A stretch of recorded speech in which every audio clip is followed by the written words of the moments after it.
Your patient is screaming. You're holding rusty pliers. There's no anesthesia.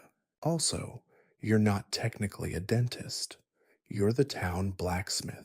Let's fix that tooth by removing your entire jaw. This story digs deep into the horrifying world of medieval dentistry, a field that was less science and more creative violence with pliers.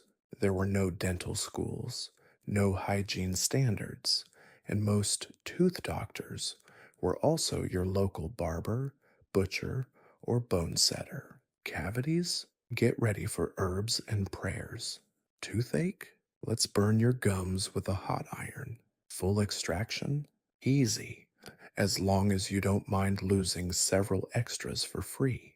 Black humor crunches through stories of tools that looked more like torture devices, leeches used on the gums, and surgeries done while someone held you down and hoped you didn't bite back. Compared to this, a root canal today is like a spa day. And no, they did not wash their hands. Ever. The very air in the medieval thoroughfares, thick with the pungent perfume of wood smoke, tanning hides, and the less definable effluvia of a populace living cheek by jowl with their livestock, held a subtle, pervasive undercurrent of discomfort. It was an unspoken symphony of groans, grimaces, and the occasional sharp exhalation of pure agony that more than any clanging bell or boisterous market cry announced the presence of true suffering. And often, the epicenter of this torment resided not in a broken limb or a fevered brow, but within the confines of a single, betraying tooth. In an age where illuminated manuscripts depicted saints in ecstatic prayer and knights in gleaming armor, the reality for the vast majority was a far grittier, gum-gnawed existence. Imagine, if you will, a world before the comforting hum of the dental drill, before the numbing kiss of local anesthesia, before the sterile, gleaming promise of modern dentistry. This was an era where the human mouth, a gateway to both sustenance and speech, was a battleground of ceaseless assault. In caries, the relentless gnaw of decay was not merely an occasional inconvenience, it was a ubiquitous blight from the humble peasant whose diet, while often lacking in variety, was frequently heavy on coarse, abrasive grains that wore down enamel like a millstone on soft stone. To the lord who indulged in sweetened delicacies when available, few mouths remained untouched. The sugars, when they made an appearance, were a brief, delightful indulgence, followed by a protracted period of microbial revelry, a silent, insidious party that chewed away at the very structure of the tooth. And then there were the abscesses. Oh, the abscesses. These were not polite, contained inflammations. These were raging infernos within the jawbone, pockets of pus that swelled with terrifying speed, distending cheeks until they resembled grotesquely ripe fruit. The pain was a constant throbbing presence, a hot poker pressed against the nerve. It was a pain that defied sleep, that made the simple act of swallowing a Herculean effort, that turned even the softest bread into a source of exquisite torture. The infection, born from deep decay, or perhaps the brutal, clumsy manipulations of early attempts at treatment, would fester, a malevolent presence waiting to erupt. Imagine the pressure building, an internal explosion threatening to breach the fragile boundaries of flesh. The face would swell, becoming a mask of distorted features, the eye on the affected side perhaps watering uncontrollably, the entire head a throbbing, pulsing testament to the body's internal war. This was not a matter of fleeting discomfort. This was a relentless, soul crushing affliction. Picture a stonemason, his hands calloused and strong, his brow perpetually furrowed with the concentration required to shape granite. Now imagine him at his labor, the jarring clang of hammer on chisel echoing through his skull, each vibration amplified 1,000-fold by the inflamed nerve within his jaw. His work, vital for the constructions of cathedrals that scraped the heavens, would falter. His focus, essential for avoiding a misplaced blow that could cripple him, would waver. The pain was a constant, unwelcome collaborator, a disruptive force that infiltrated every aspect of life. For the common folk, the struggle was amplified by circumstance. Their dwellings, often little more than wattle and daub, offered scant respite from the elements, and even less from the pervasive damp and chill that seemed to exacerbate every ache. The diet, while sometimes lacking in the very sugars that fed decay, was often filled with hard, unyielding foodstuffs, and the lack of cleanliness meant that abrasive grit from the ground or the straw bedding frequently found its way into meals. Children, with their still developing teeth, were particularly vulnerable. Imagine a small child, not yet able to articulate the source of their distress beyond whimpers and an unwillingness to eat, his small face contorted in pain, his mother's heart breaking with every cry she could not soothe. The milk from her breast, the very source of life, might be the only comfort she could offer, a fragile balm against an invisible enemy. Even for those of higher station, ensconced in the relative comfort of stone walls, the problem persisted. While their diets might have included more refined sugars from imported fruits and honey, their lives were not immune to the ravages of decay. Indeed, the very indulgences that marked their status could become the instruments of their oral misery. Imagine a noblewoman, her face framed by fine linen and adorned with the jewels of her lineage, recoiling from a banquet feast, not from satiety, but from the sharp, jabbing agony that a morsel of sugared fruit had ignited within her mouth. The beauty of her smile, a testament to her lineage and a tool of diplomacy, could be marred by the telltale shadow of a decaying tooth, a visible sign of her vulnerability. The suffering was, in essence, democratic. It respected no social hierarchy, no pious devotion, no valiant military service. It was a universal affliction, a grim reminder of the fragile biology that underpinned all human existence. And in this world, without the diagnostic tools and understanding of modern science, the exact nature of the affliction was often a mystery. Was it a worm burrowing into the tooth's core? Was it a miasma, a noxious vapor drawn in from the fetid air? Or was it something more sinister, a curse sent by an offended spirit or a malicious neighbor? The answers were as varied and as speculative as the remedies proposed.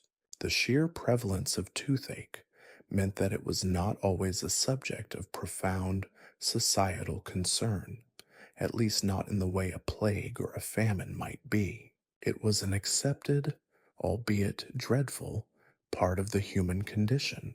Like the common cold or a persistent cough, it was often borne with a stoic resignation. There was no readily available panacea, no magical cure waiting in the wings. The remedies, when they were sought, were often born of desperation, a gamble against an implacable foe. This pervasive, gnawing agony, a constant companion for so many, set the stage for the desperate measures that would eventually be taken, for the unlikely practitioners who would dare to confront the torment, and for the rudimentary, often terrifying interventions that would define medieval dentistry. The stage was set, not with the fanfare of trumpets, but with the low, persistent throb of aching molars, a silent testament to the raw, unvarnished suffering that lay at the heart of daily life. The sheer physical toll of untreated dental disease in the medieval period cannot be overstated. Beyond the immediate agony of a toothache or an abscess, the chronic inflammation and infection could have profound systemic effects. Imagine a persistent low grade fever that never quite left, a constant drain on the body's vitality, all stemming from a festering abscess in the jaw. This inflammation could spread, impacting the very blood that circulated through the body, leading to a general malaise, a weakening of the immune system, and a susceptibility to other, more virulent diseases. The body, constantly fighting a localized battle within the mouth, became a less formidable opponent when faced with external threats. Furthermore, the difficulty in mastication presented a significant challenge to nutrition. For individuals plagued by severely decayed or missing teeth, the act of eating could be a laborious, painful ordeal. They might be forced to subsist on soft, easily digestible foods, often lacking the essential nutrients found in tougher meats or raw vegetables. This led to a cycle of malnutrition, further weakening the body and exacerbating any existing health issues, including those of the mouth. Imagine a community where a significant portion of the population struggled to adequately nourish themselves, not due to a lack of food, but due to the physical barrier presented by their own failing teeth. The social and economic implications of such widespread infirmity would have been substantial, impacting productivity, raising infant mortality rates, and generally diminishing the quality of life for entire populations. The social consequences were also considerable. While modern society often overlooks minor dental imperfections, in the medieval era, the loss or decay of teeth could carry a significant social stigma. A person with a gaping hole in their smile, or whose breath carried the unmistakable, unpleasant odor of decay, might be viewed with distaste or suspicion. In a society where appearance could play a role in social standing and marriage prospects, such disfigurements could be a serious impediment. Imagine a young woman, otherwise healthy and desirable, finding her prospects diminished because of the unsightly decay of her front teeth, a silent testament to her suffering that society, perhaps unknowingly, judged. Conversely, the possession of strong white teeth might have been seen as a sign of good health, good breeding, and even good fortune, a subtle marker of one's standing and suitability. The fear generated by the prospect of dental intervention was a tangible entity, a shadow that loomed over the lives of those afflicted. The limited understanding of anatomy, the rudimentary tools, and the sheer lack of anything resembling anesthesia meant that any procedure undertaken was a leap into the unknown, a desperate gamble with a high probability of further suffering. The stories, passed down through generations, of botched extractions, of broken jaws, of lingering infections, would have served as potent warnings, reinforcing the terrifying reputation of those who dared to tamper with the mouth. Consider the common remedy of rinsing the mouth with strong spirits or vinegars, intended to cleanse and perhaps numb the pain. While offering a fleeting sensation of relief, these acidic solutions would also have further eroded already weakened enamel, setting up a vicious cycle, or the application of heated metals, not to cauterize in the surgical sense described later, but simply to apply a searing heat in the hope of driving away the perceived worm or evil humor believed to be the cause of the pain. These were not treatments, they were crude attempts to inflict a different kind of pain in the hope of distracting from or somehow eradicating the original torment. The omnipresent threat of infection was a constant, unspoken terror. In an era where the concept of germ theory was centuries away, where hands were not washed meticulously before and after procedures, where tools were not sterilized with boiling water or potent chemical agents, every interaction with the body was an invitation for unseen invaders. The mouths of the afflicted, already compromised by decay and inflammation, were particularly susceptible to secondary infections introduced by well meaning but unhygienic hands or instruments. This could transform a manageable toothache into a life threatening systemic infection, a grim illustration of how a lack of basic sanitation could turn a simple ailment into a death sentence. The very texture of medieval life contributed to the prevalence of oral health issues. The coarse bread, as mentioned, acted as a constant abrasive. The drinking water, often drawn from rivers that also served as conduits for waste, could be a source of myriad pathogens. Even the food itself, prepared over open fires, could carry with it ash and grit. Each meal was an ingestion of not just sustenance, but also of potential dental adversaries.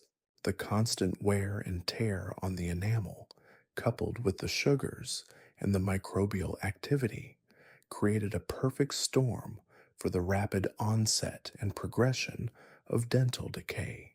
The psychological impact of this constant, low level, and sometimes high level suffering was also significant. Imagine the cumulative effect of years of discomfort, of being unable to fully enjoy food, of enduring the fear of what might happen next, of the societal unease that often accompanies visible infirmity. This pervasive dental misery, woven into the fabric of daily existence, shaped the medieval perception of health, of pain, and of the very fragility of the human body. It was a reality far removed from the modern ideal of a pristine, pain free smile, a stark reminder of the enduring human struggle against the vulnerabilities of our own biology, a struggle that, in its medieval iteration, was often waged with little more than desperation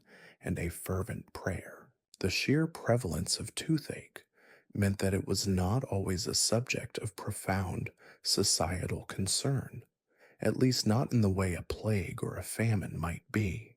It was an accepted, albeit dreadful, part of the human condition. Like the common cold or a persistent cough, it was often borne with a stoic resignation. There was no readily available panacea, no magical cure waiting in the wings.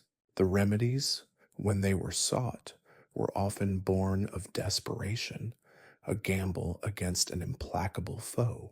This pervasive, gnawing agony, a constant companion for so many, set the stage for the desperate measures that would eventually be taken, for the unlikely practitioners who would dare to confront the torment, and for the rudimentary, often terrifying, interventions that would define medieval dentistry.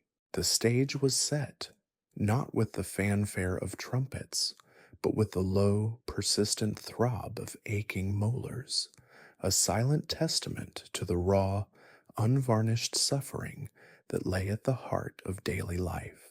The sheer physical toll of untreated dental disease in the medieval period cannot be overstated. Beyond the immediate agony of a toothache or an abscess, the chronic inflammation and infection could have profound systemic effects. Imagine a persistent, low grade fever that never quite left, a constant drain on the body's vitality, all stemming from a festering abscess in the jaws. This inflammation could spread, impacting the very blood that circulated through the body, leading to a general malaise, a weakening of the immune system, and a susceptibility to other, more virulent diseases. The body, constantly fighting a localized battle within the mouth, became a less formidable opponent when faced with external threats. Furthermore, the difficulty in mastication presented a significant challenge to nutrition. For individuals plagued by severely decayed or missing teeth, the act of eating could be a laborious, painful ordeal. They might be forced to subsist on soft, easily digestible foods, often lacking the essential nutrients found in tougher meats or raw vegetables. This led to a cycle of malnutrition, further weakening the body and exacerbating any existing health issues, including those of the mouth. Imagine a community where a significant portion of the population struggled to adequately nourish themselves, not due to a lack of food, but due to the physical barrier presented by their own failing teeth. The social and economic implications of such widespread infirmity would have been substantial, impacting productivity, raising infant mortality rates, and generally diminishing the quality of life for entire populations. The social consequences were also considerable. While modern society often overlooks minor dental imperfections, in the medieval era, the loss or decay of teeth could carry a significant social stigma. A person with a gaping hole in their smile, or whose breath carried the unmistakable, unpleasant odor of decay, might be viewed with distaste or suspicion. In a society where appearance could play a role in social standing and marriage prospects, such disfigurements could be a serious impediment. Imagine a young woman, otherwise healthy and desirable, finding her prospects diminished because of the unsightly decay of her front teeth, a silent testament to her suffering that society perhaps unknowingly judged. Conversely, the possession of strong, white teeth might have been seen as a sign of good health, good breeding, and even good fortune, a subtle marker of one's standing and suitability. The fear generated by the prospect of dental intervention was a tangible entity, a shadow that loomed over the lives of those afflicted. The limited understanding of anatomy, the rudimentary tools, and the sheer lack of anything resembling anesthesia meant that any procedure undertaken was a leap into the unknown, a desperate gamble with a high probability of further suffering. The stories, passed down through generations, of botched extractions, of broken jaws, of lingering infections, would have served as potent warnings, reinforcing the terrifying reputation of those who dared to tamper with the mouth. Consider the common remedy of rinsing the mouth with strong spirits or vinegars, intended to cleanse and perhaps numb the pain. While offering a fleeting sensation of relief, these acidic solutions would also have further eroded already weakened enamel, setting up a vicious cycle. Or the application of heated metals, not to cauterize in the surgical sense described later, but simply to apply a searing heat in the hope of driving away the perceived worm or evil humor believed to be the cause of the pain. These were not treatments. They were crude attempts to inflict a different kind of pain in the hope of distracting from, or somehow eradicating, the original torment. The omnipresent threat of infection was a constant, unspoken terror. In an era where the concept of germ theory was centuries away, where hands were not washed meticulously before and after procedures, where tools were not sterilized with boiling water or potent chemical agents, every interaction with the body was an invitation for unseen invaders. The mouths of the afflicted, already compromised by decay and inflammation, were particularly susceptible to secondary infections introduced by well meaning but unhygienic hands or instruments. This could transform a manageable toothache into a life threatening systemic infection, a grim illustration of how a lack of basic sanitation could turn a simple ailment into a death sentence. The very texture of medieval life contributed to the prevalence of oral health issues. The coarse bread, as mentioned, acted as a constant abrasive. The drinking water, often drawn from rivers that also served as conduits for waste, could be a source of myriad pathogens. Even the food itself, prepared over open fires, could carry with it ash and grit. Each meal was an ingestion of not just sustenance, but also of potential dental adversaries. The constant wear and tear on the enamel, coupled with the sugars and the microbial activity, created a perfect storm for the rapid onset and progression of dental decay. The psychological impact of this constant, low level, and sometimes high level suffering was also significant.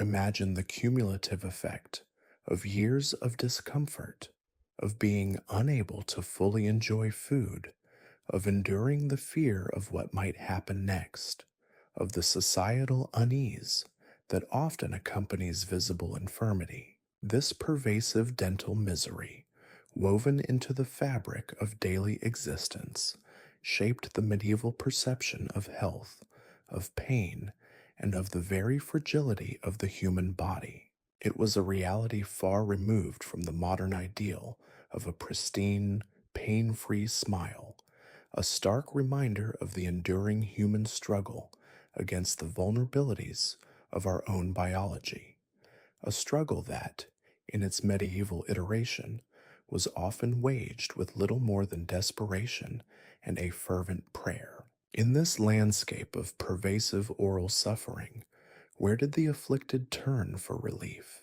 The answer, frustratingly for many, was not to a dedicated physician or a specialized dental surgeon, for such figures were largely absent from the medieval medical tapestry. Instead, the responsibility for extracting aching teeth, for lancing abscesses, and for generally managing oral ailments fell to a curious and often eclectic group of practitioners, individuals whose daily lives were far removed from the sterile, antiseptic environments we associate with medical care today. These were not men and women who spent years poring over anatomical texts or mastering intricate surgical techniques in university lecture halls. Their learning, if it could be called that, was acquired through the messy, often trial and error process of apprenticeship, where knowledge was passed down not through structured curricula, but through observation, imitation, and the occasional gruff correction. Chief among these unlikely surgeons were the barbers. Yes, the very same individuals who kept the flowing locks of lords and the practical crops of peasants in check were also the primary custodians of dental well-being for a significant portion of the population. The barber surgeon, a dual-purpose professional, was a common sight in medieval towns and cities. Their shops, often open to the street, served as a bustling hub of activity where the snip of scissors and the scrape of a razor might be punctuated by a muffled groan or a sharp cry of pain emanating from the chair where a tooth was being wrestled from its socket. The connection between hair and oral care, while seemingly strange to modern sensibilities, was not entirely without precedent. Both involved the use of sharp instruments, a certain dexterity of hand, and a willingness to engage with the physical person of the client. Furthermore, the barber's establishment was often a place where social news and gossip flowed as freely as the bloodletting techniques were discussed. It was a convenient, accessible location for those seeking relief, and the barber, already accustomed to handling sharp objects and dealing with the occasional squeamish customer, was a readily available, if not always ideal, practitioner. But the barbers were not alone in this unsavory arena. The butchers, too, played a significant role in the management of tooth related ailments.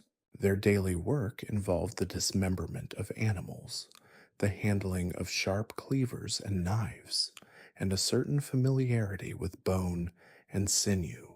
This experience with visceral anatomy, however crude, provided them with a practical understanding of how to apply force to break and manipulate structures. It was a short, albeit grisly, leap from dissecting a carcass to attempting the extractions of a stubborn tooth. Imagine a butcher, his apron stained with the blood of his trade, laying aside his cleaver to pick up a pair of crude forceps, his rough hands surprisingly adept at grasping the offending molar.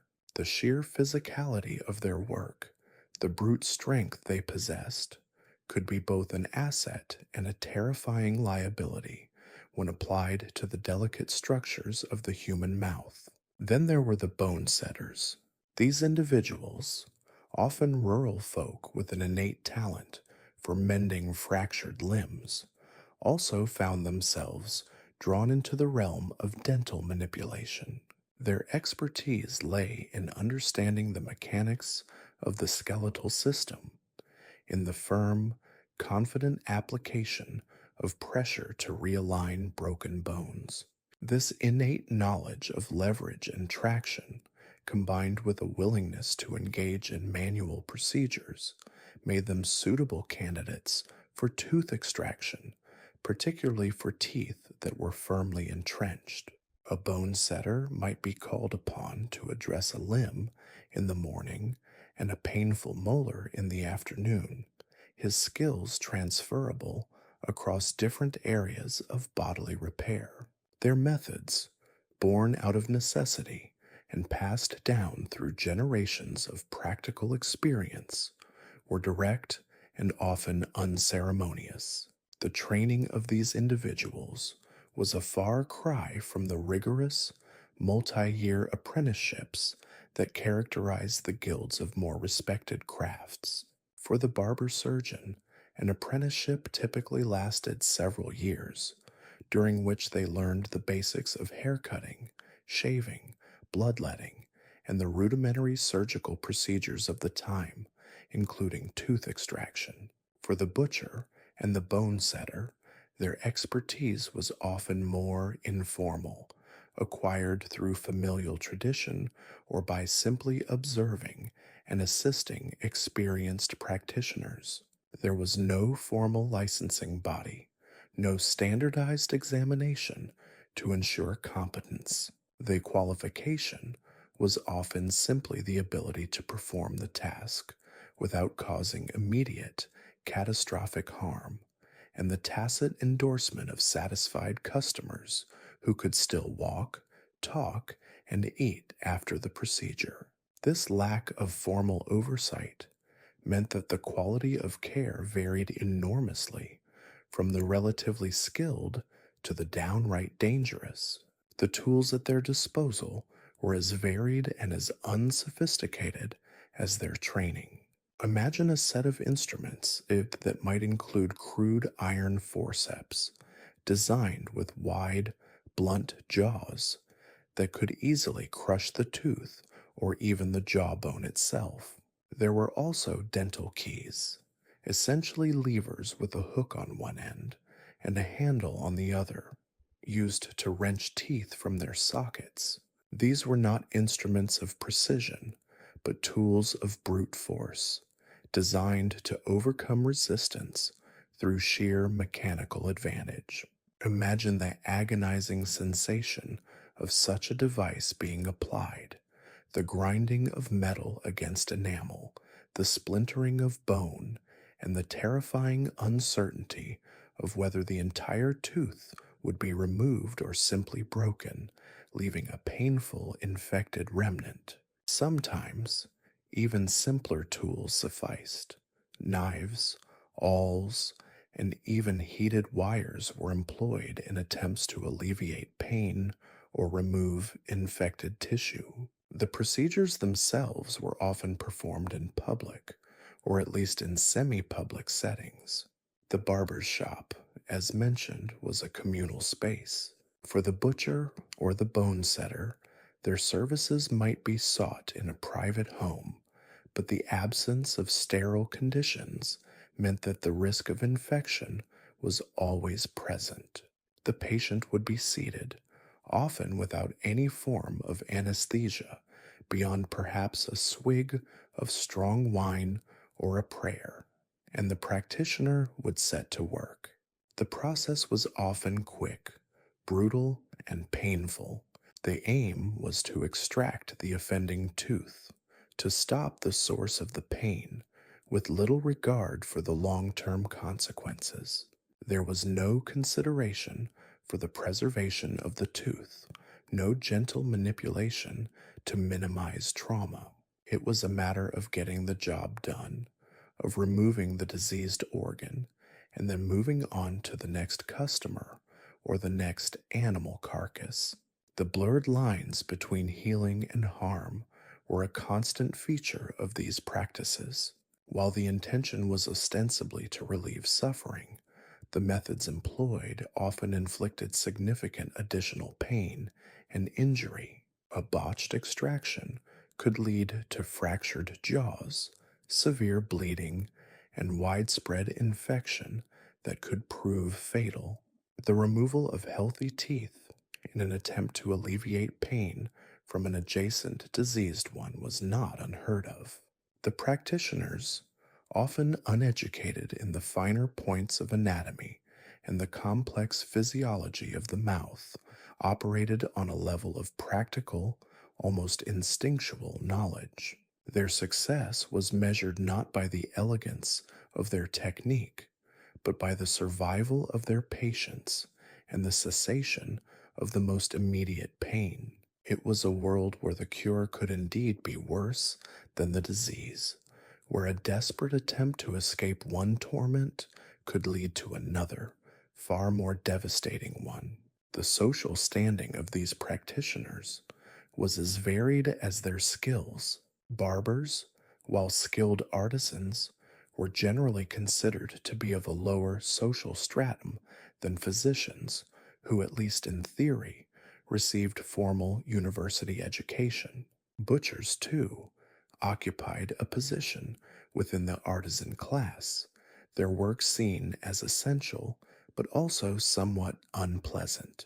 Bonesetters, often working in more rural settings, might be viewed as folk healers, their talents respected, but not necessarily accorded the same prestige as urban professionals. Yet, despite these variations, all shared a commonality. They were hands-on practitioners, men who worked with their hands and their tools to directly address physical ailments. They were the frontline responders to the pervasive agony of medieval life, the individuals to whom the suffering masses turned when the pain became unbearable and when prayer alone offered insufficient solace. Their legacy is one of necessity and of a brutal, pragmatic approach to alleviating suffering in an age that offered few other options. The barber surgeons, in particular, developed a specialized set of tools and techniques that, while still primitive by modern standards, represented a significant advancement in the rudimentary practice of oral surgery. Their apprenticeships provided them with a foundational understanding of human anatomy, a crucial advantage over those who relied solely on animal dissection or theoretical knowledge. They learned to identify different types of teeth, to assess the stability of a tooth in its socket, and to apply appropriate force for extraction. The barber's shop, therefore, became a de facto dental clinic, albeit one that also offered haircuts and shaves. Imagine the scene. A gentleman enters, seeking a trim and a shave, but as he waits, he overhears the muffled cry of another patron in the back, undergoing an extraction. He might then be persuaded by the shared experience of discomfort or by the sight of a particularly bloody cloth to address his own nagging toothache. This shared experience, this communal confrontation with pain, forged a peculiar bond between the barber surgeon and his clientele. The butcher's involvement in dental work stemmed from a different set of experiences. Their daily exposure to animal carcasses provided them with an intimate knowledge of bone structure, of the resistance of tendons, and of the effectiveness of different cutting and cleaving tools. This practical, hands-on understanding of how to break and separate tissues was directly transferable to the task of tooth extraction. A butcher's saw, adapted for a more delicate application, or a sharpened cleaver used with a forceful blow, could be employed to dislodge a particularly stubborn tooth. While the precision might be lacking, the sheer power and experience in wielding such tools could be effective, if terrifying. The raw physicality of their work meant that they were not squeamish about blood or gore, a necessary attribute for anyone attempting dental procedures in an era without anesthesia or sterile conditions. The butcher was, in essence, a skilled manual laborer who applied his trade to the human body when necessity dictated. The bonesetters, with their understanding of levers and force, brought a different kind of expertise to the dental arena. Their work with fractured limbs required them to understand the mechanics of joints, the tensile strength of ligaments, and the precise application of force to realign bones without causing further damage. This understanding of leverage was crucial for tooth extraction, especially for molars deeply embedded in the jawbone. A well-placed lever, applied with just the right amount of pressure, could effectively dislodge a tooth. Their approach was often more about understanding the mechanics of the problem, of finding the right angle and the right amount of force, rather than relying on brute strength alone. They were the engineers of the human body, applying mechanical principles to solve biological problems, however crudely. The training for these practitioners was inherently practical. For the barber surgeon, the apprenticeship was the cornerstone. A young man would enter the service of a master barber, learning not only the skills of hairdressing and shaving, but also the more complex arts of bloodletting, cupping, and minor surgery, which included tooth extraction and the treatment of superficial wounds. This would often involve assisting in procedures, observing the meesters at work, and gradually taking on more responsibility as their skills and confidence grew. The emphasis was on practical application rather than theoretical knowledge, on learning by doing. There was no formal curriculum, no standardized examination.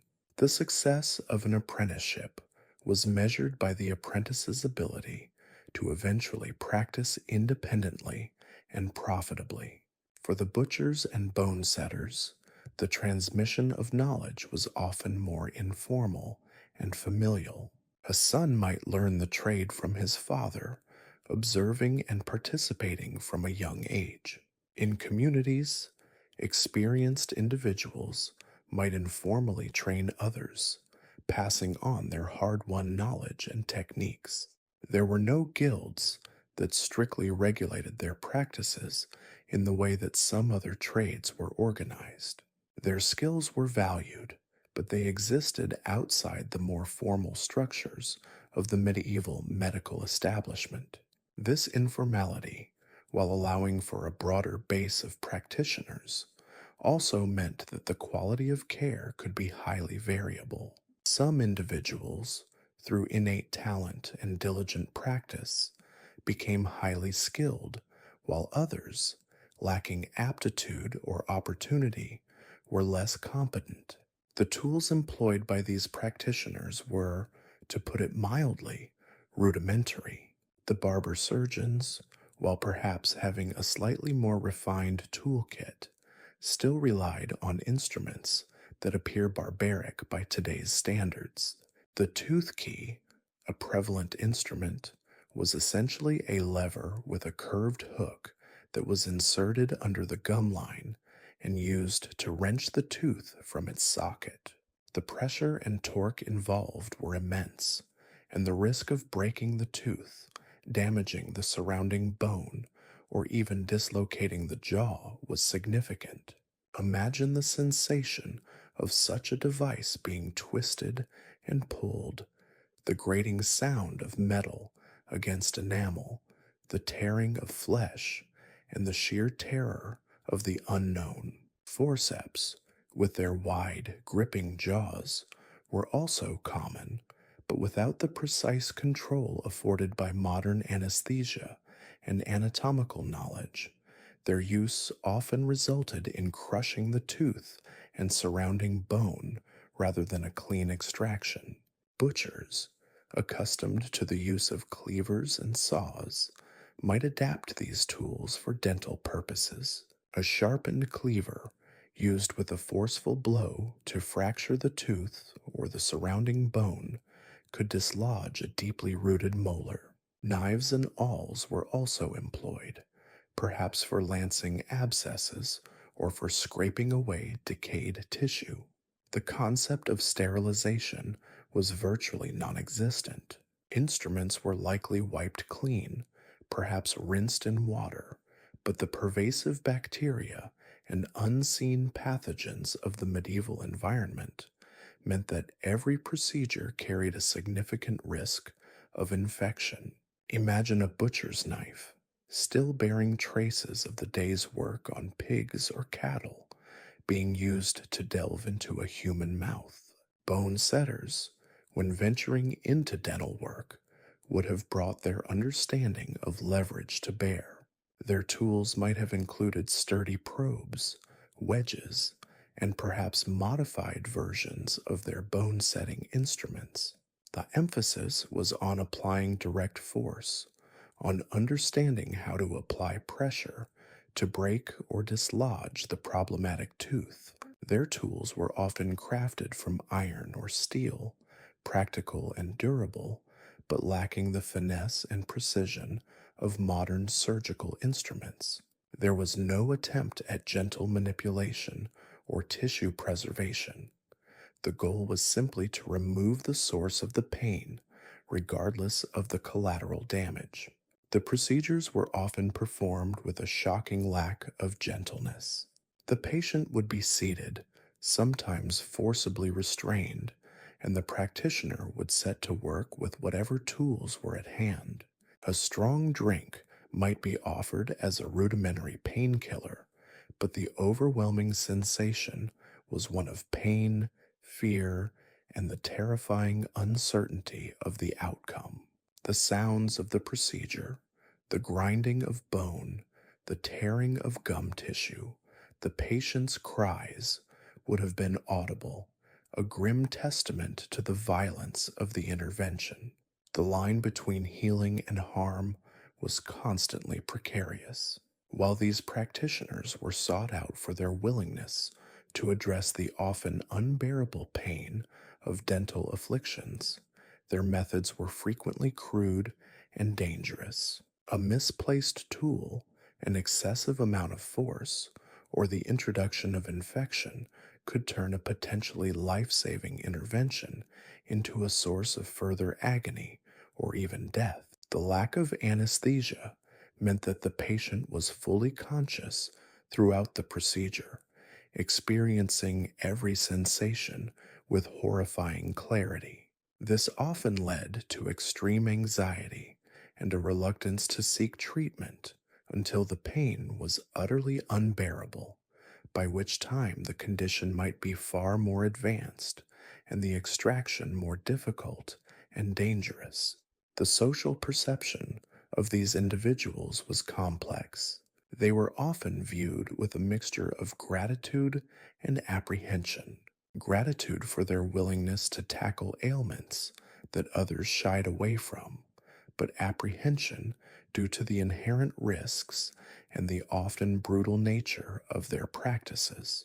They were the unsung and often unwashed heroes of medieval oral health care, the individuals who, despite their limited training and crude tools, offered a tangible, albeit terrifying, solution to a pervasive problem. Their legacy is one of pragmatic necessity, of facing down the agony of the toothache with whatever means were available, and in doing so, shaping the nascent and often brutal history of dental intervention.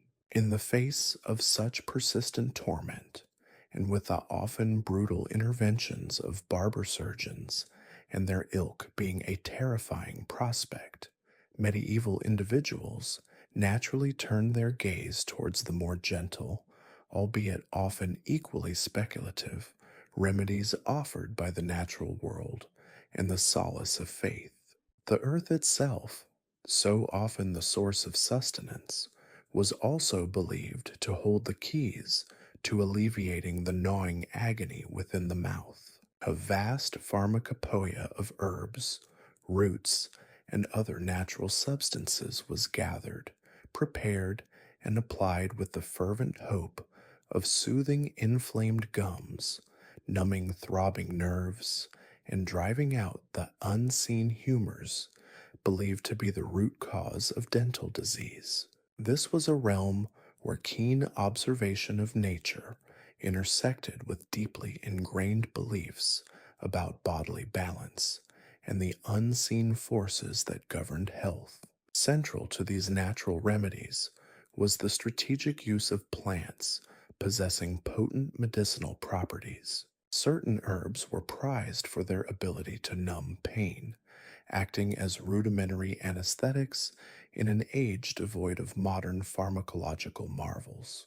Henbane, Hyoscyamus niger, a notoriously toxic plant, held a particular place in this pharmacopoeia, despite its inherent dangers. Its seeds and leaves, when carefully prepared, were believed to possess powerful analgesic qualities.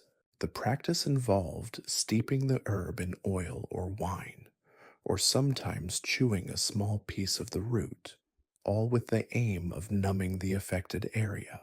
However, the line between a therapeutic dose and a dangerous overdose was perilously thin.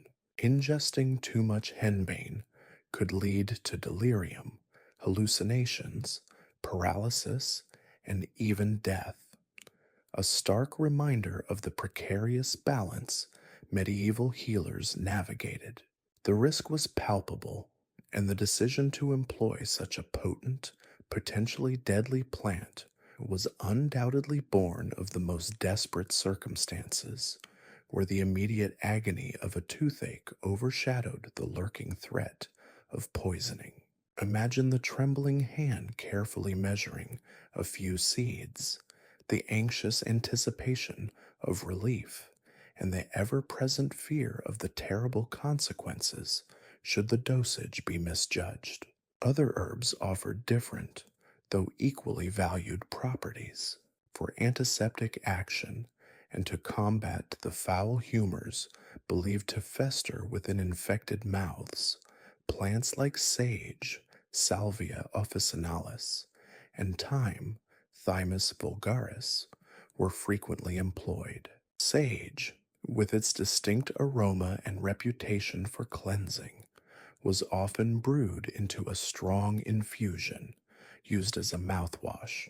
The belief was that its astringent and antiseptic qualities would help to clean the mouth, reduce inflammation, and prevent the further spread of infection.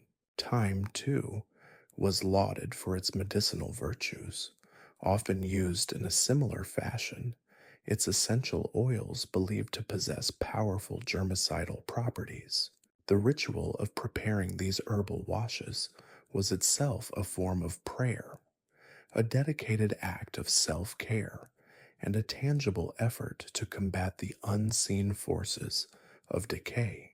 The act of rinsing, gargling, and spitting would have been a familiar, almost meditative practice for those seeking to cleanse their afflicted mouths. The use of cloves, Syzygium aromaticum, is another example of a spice that transcended the culinary realm to become a potent medicinal agent.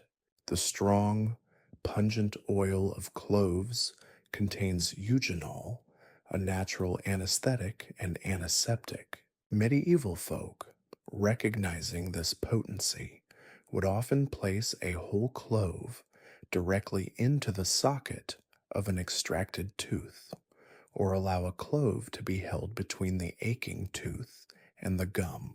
The slow release of its volatile oils provided a localized numbing effect, a welcome, if temporary, respite from the relentless pain. The strong flavor and aroma would have been overpowering, a stark contrast to the usual blandness of their diet, and a potent signal of the active medicinal agents at work. One can picture individuals discreetly carrying a small pouch of cloves, ready to deploy this natural painkiller at the first twinge of discomfort. Furthermore, the application of poultices, warm compresses made from mashed herbs bound together with a cloth, was a common and accessible method for drawing out impurities and soothing inflamed tissues. A mixture of ground flaxseed for its emollient properties, combined with herbs like chamomile, Matricaria chamomilla, for its anti-inflammatory and calming effects, would be heated and applied to the cheek over the site of the pain. The warmth would help to increase blood flow to the area, potentially aiding the body's natural healing processes, while the herbs themselves would impart their beneficial properties. Similarly, combinations of honey, known for its antibacterial qualities, and various herbs were concocted into pastes and applied directly to sore gums or infected areas. The sweetness of the honey would have been a pleasant counterpoint to the often bitter or acrid taste of other medicinal preparations. The efficacy of these natural remedies, while often anecdotal and rooted in belief, cannot be entirely dismissed.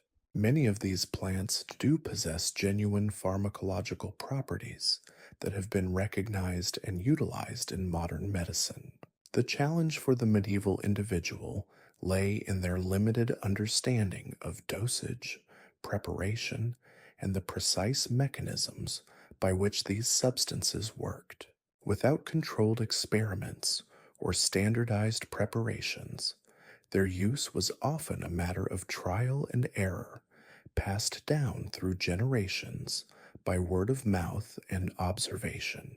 A remedy that worked for one person might prove ineffective or even harmful for another, depending on their individual constitution, the specific nature of their ailment, and the precise way the remedy was prepared and applied.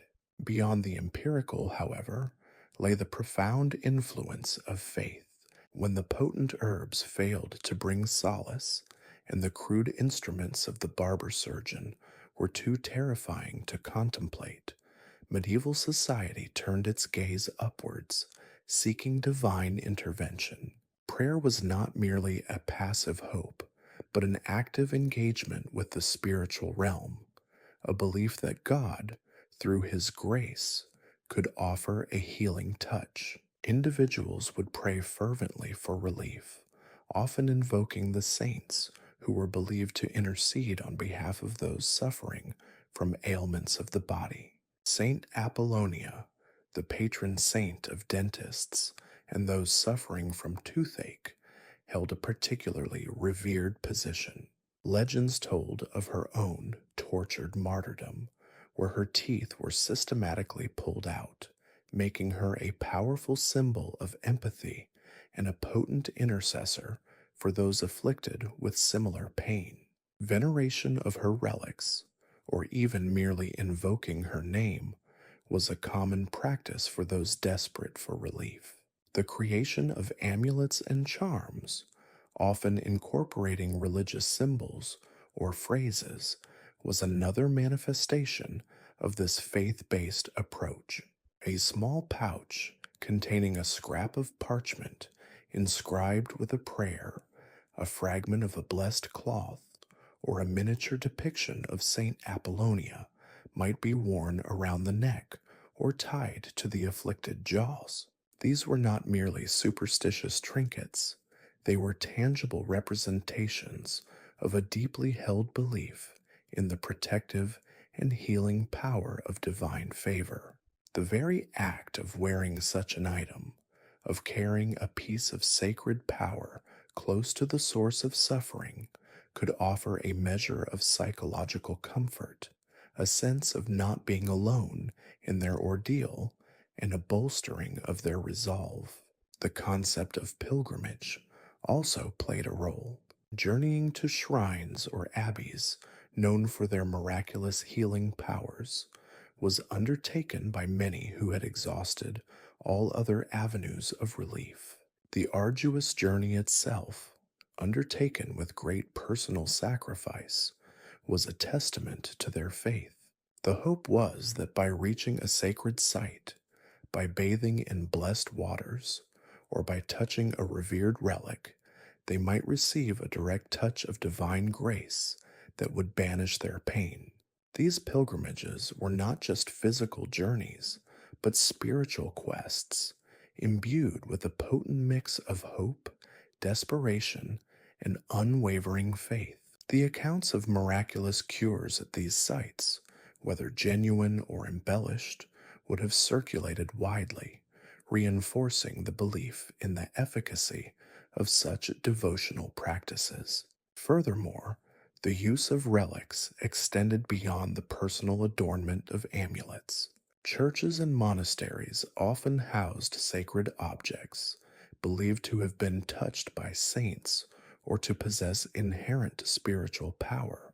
Individuals might travel to these holy places to kneel before these relics, to touch them, or to have a priest or monk touch them to the afflicted area.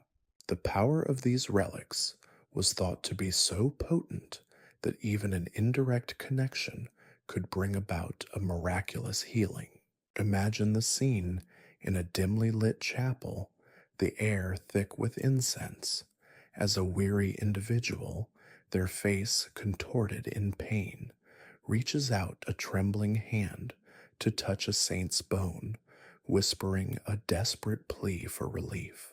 The belief in the toothworm, a microscopic creature believed to burrow into the tooth and cause decay and pain, also permeated these remedies. While many herbal and spiritual practices aimed to combat the worm, some treatments were specifically designed to drive it out. This often involved applying substances that were believed to be noxious to the worm itself, such as certain pungent herbs or even small, sharp objects carefully inserted into the cavity with the hope of expelling the unseen pest. The prayers and incantations might also be directed at the toothworm, commanding it to leave the afflicted tooth and never return. This dual approach, addressing both the physical symptoms and the perceived supernatural cause, highlights the complex, multifaceted worldview of the medieval period. The interplay between natural remedies and spiritual supplication was not a matter of choosing one over the other, but rather a continuum of care, a layered approach to tackling a formidable adversary. When a poultice of sage provided only fleeting relief, or when the taste of clove oil became unbearable, the faithful would naturally turn to prayer, to the saints, and to the solace of divine intervention. Conversely, even the most devout might also seek out the comforting embrace of a warm herbal compress, acknowledging that while faith was paramount, the body still required tangible ministrations. This syncretism, this blending of the earthly and the divine, the scientific and the superstitious, was the hallmark of medieval healing practices. It was a testament to the human spirit's enduring capacity to seek relief, to hope against hope, and to draw upon every available resource, be it from the soil beneath their feet or the heavens above, in the relentless pursuit of comfort from the gnawing agony of a toothache. The world of medieval oral care was a landscape of contrasts, the brutality of extraction juxtaposed with the tenderness of a herbal poultice, the stark reality of pain met with the ethereal comfort of prayer, and the burgeoning, albeit rudimentary, understanding of nature's bounty, intertwined with an unwavering faith in the miraculous. The groans had become a constant companion, a low, guttural sound that punctuated the silence of the sick room. Herbal poultices had been applied, their cool, earthy scent now a faint memory. Prayers had been uttered, hands clasped in fervent supplication. Yet, the relentless throb within the jaw persisted, a furious, unyielding drumbeat that mocked every attempt at solace. When the humors refused to be balanced, and the perceived malignancy within the tooth showed no sign of yielding to gentler, more natural forces, the medieval healer, or more often the barber surgeon, was forced to contemplate a remedy that lived up to the very definition of drastic. This was the realm of the smoldering iron, the searing embrace of cauterization, a fiery intervention born of desperation, and a grim understanding that sometimes, to save the whole, a part, or at least the offending ailment, must be utterly destroyed by flame. Imagine the scene, a tableau of raw terror and resigned fortitude. The patient, stripped to the waist, their face slick with sweat and the residue of previous failed remedies, was secured with ropes or held fast by robust assistants. There was no pleasant anesthetic to dull the senses, no ether to lull them into a temporary oblivion.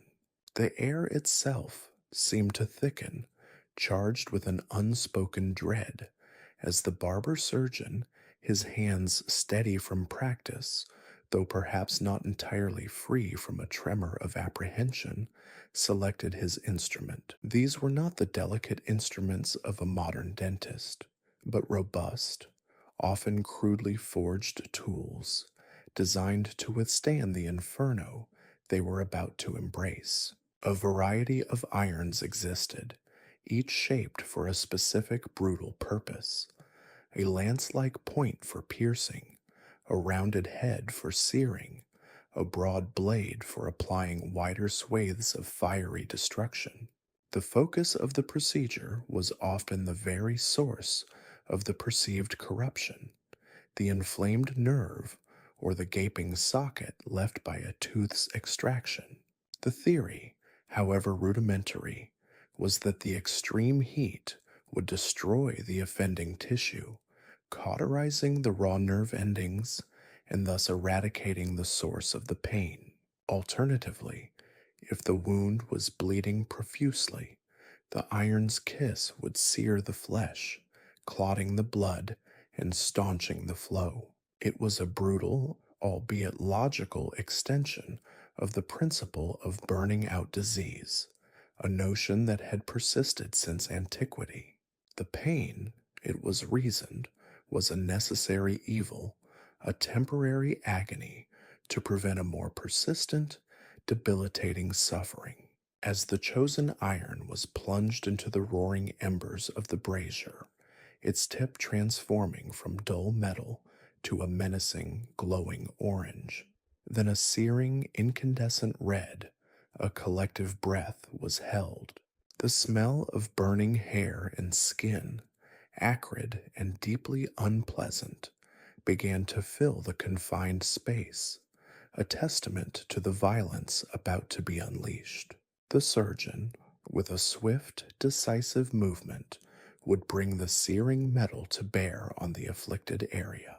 There was no artful subtlety, no gentle coaxing. It was a direct, brutal application of heat designed to annihilate. The sound that accompanied this act was one of immediate, visceral horror. A high-pitched hiss, the sound of flesh meeting fire, mingled with the involuntary cry of the patient, a sound that would likely echo in the minds of all present for days to come. The surgeon would hold the iron in place for a few agonizing seconds, the heat penetrating deep into the tissues, the very bones vibrating with the intensity of the ordeal. Steam would rise, carrying with it the foul odor of burning tissue and the smell of blood, now quickly coagulating around the cauterized wound. The surgeon might then press the iron against the wound multiple times, each application a fresh wave of agony for the unfortunate recipient. Following the searing, the wound was often left to heal naturally, sometimes packed with a coagulant or a soothing balm, though the emphasis was on the destructive force of the iron. The aftermath was often as grim as the procedure itself. The cauterized area would turn black, forming a hard eschar, a deadened crust that would eventually slough off, hopefully taking the offending infection with it. The pain, while perhaps momentarily subdued by the sheer shock of the thermal insult, would inevitably return, albeit in a different, searing form, as the tissues began to heal, or worse, if the cauterization had failed to fully eradicate the underlying problem. The psychological impact of such a procedure must have been immense. For the patient, it represented a profound betrayal of the body, a submission to an almost unimaginable level of suffering. The trust placed in the surgeon, the hope that this brutal act would bring relief, was a testament to the depth of their despair. Even for the onlookers, those assisting or simply bearing witness, the sheer violence of the act would have been deeply disturbing. It was a stark reminder of the fragility of the human body and the often brutal lengths to which people would go to alleviate pain, a testament to the limits of their understanding and the unforgiving nature of medieval medicine when faced with intractable disease. The rationale behind such extreme measures, viewed through the lens of modern medicine, appears almost barbaric. However, it is crucial to understand the context in which these procedures were performed. In an era devoid of effective antibiotics, local anesthetics, or sophisticated surgical techniques, the options for dealing with severe infections, intractable pain, or uncontrolled bleeding were severely limited. The barber surgeon, while often lacking formal medical training, was the closest thing medieval society had to a specialist in such matters. They were artisans of the body, skilled in the use of sharp instruments, and as we see here, in the application of heat as a weapon against disease. The belief in the efficacy of cauterization was rooted in ancient medical traditions.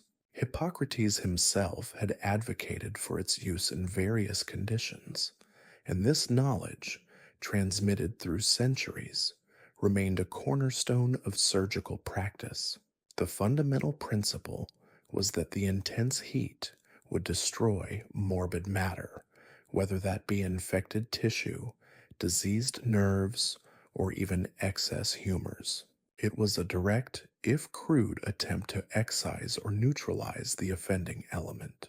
The smell of burning flesh was not just a byproduct, it was a signal of the active process of cleansing the wound or the affected area. The barber surgeon's mindset would have been one of pragmatic necessity. They were not inherently sadistic. Rather, they were equipped with the knowledge and tools available to them and driven by the imperative to provide some form of relief, however agonizing. The patient's screams were a price to be paid for the potential of long-term recovery. The surgeon, in a sense, was performing a sacrifice, offering the patient's immediate, unbearable pain as a burnt offering to ward off a more insidious and potentially fatal affliction. Consider the surgeon's perspective. Faced with a patient writhing in agony from an infected tooth, unable to eat or sleep, the risk of sepsis or a more generalized infection spreading through the body was ever present. To do nothing was to risk the patient's life. To extract the tooth might be impossible, or, if already done, might leave an agonizingly raw socket. In such dire circumstances, the searing iron, with its promise of destroying the offending nerve endings or sealing the infected wound, represented a last-ditch effort. The surgeon was a craftsman, and this was one of the most potent, albeit terrifying, tools in their arsenal. The very act of wielding such an instrument demanded a certain psychological fortitude. The barber surgeon had to be able to withstand the emotional toll of inflicting such pain, to maintain composure and focus amidst the screams and the smell of burning flesh. This would have been a skill honed through repetition, through witnessing the suffering of countless others, and through a deep-seated belief in the ultimate beneficial outcome of their actions. They were the arbiters of extreme intervention, the individuals who stepped into the void when gentler methods failed. The patient's consent, in the modern sense, was likely not a formal consideration. Rather, it was a desperate acquiescence. Faced with the unbearable, the promise of potential relief, however terrifying its delivery, would have been enough to overcome most objections. Imagine being given a choice between the relentless, soul-destroying agony of an untreatable toothache and a few minutes of unimaginable fire, with the hope that the latter might bring an end to the former. The decision, while framed by fear, was ultimately one of survival. The aftermath of cauterization was a period of intense and prolonged discomfort. The burn wound, while intended to be a clean, seared surface, was prone to infection. The eschar, the blackened crust, would eventually peel away, revealing new, sensitive tissue. The pain might persist, albeit in a different character, a dull ache replacing the sharp, piercing throb. However, in successful cases, the cauterization of the nerve endings would indeed offer a reprieve from the excruciating pain, allowing the patient to finally find some measure of peace. The visual and olfactory evidence of the procedure would have served as a potent reminder of the body's vulnerability and the extreme measures taken to preserve it. The lingering smell of burnt flesh, the sight of the blackened, seared wound would have been a constant visceral testament to the ordeal. This was not a subtle or discreet form of healing.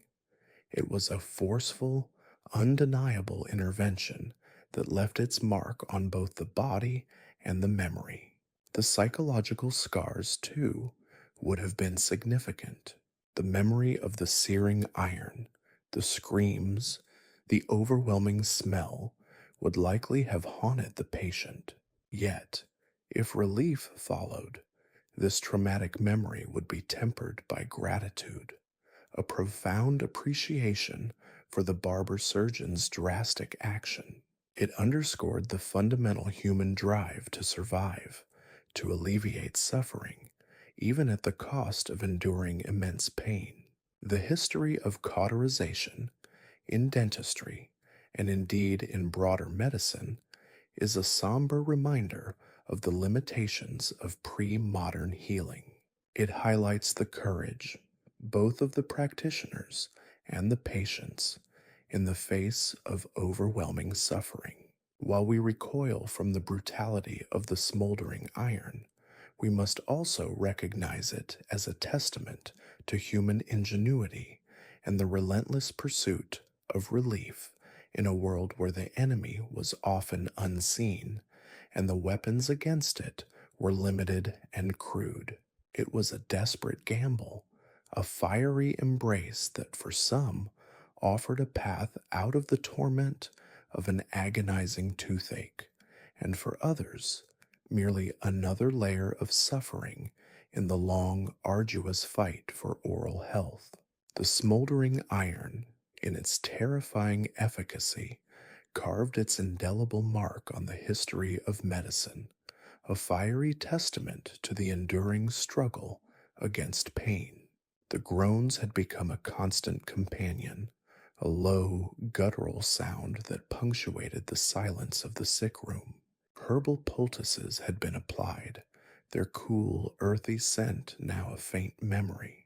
Prayers had been uttered, hands clasped in fervent supplication.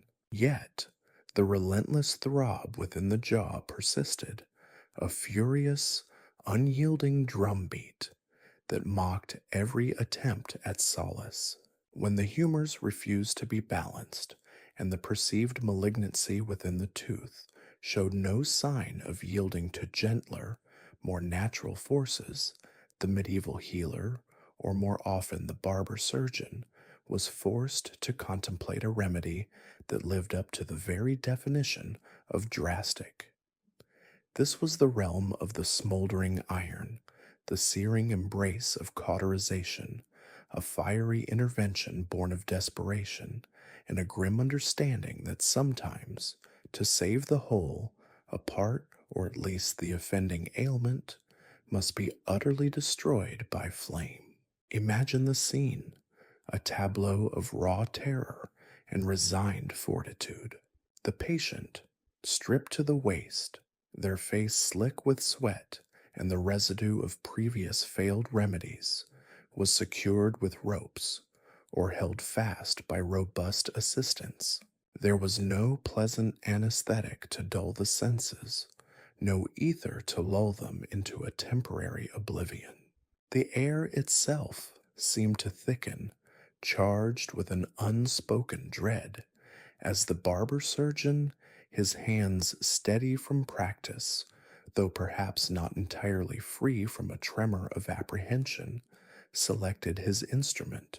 These were not the delicate instruments of a modern dentist, but robust, often crudely forged tools designed to withstand the inferno they were about to embrace.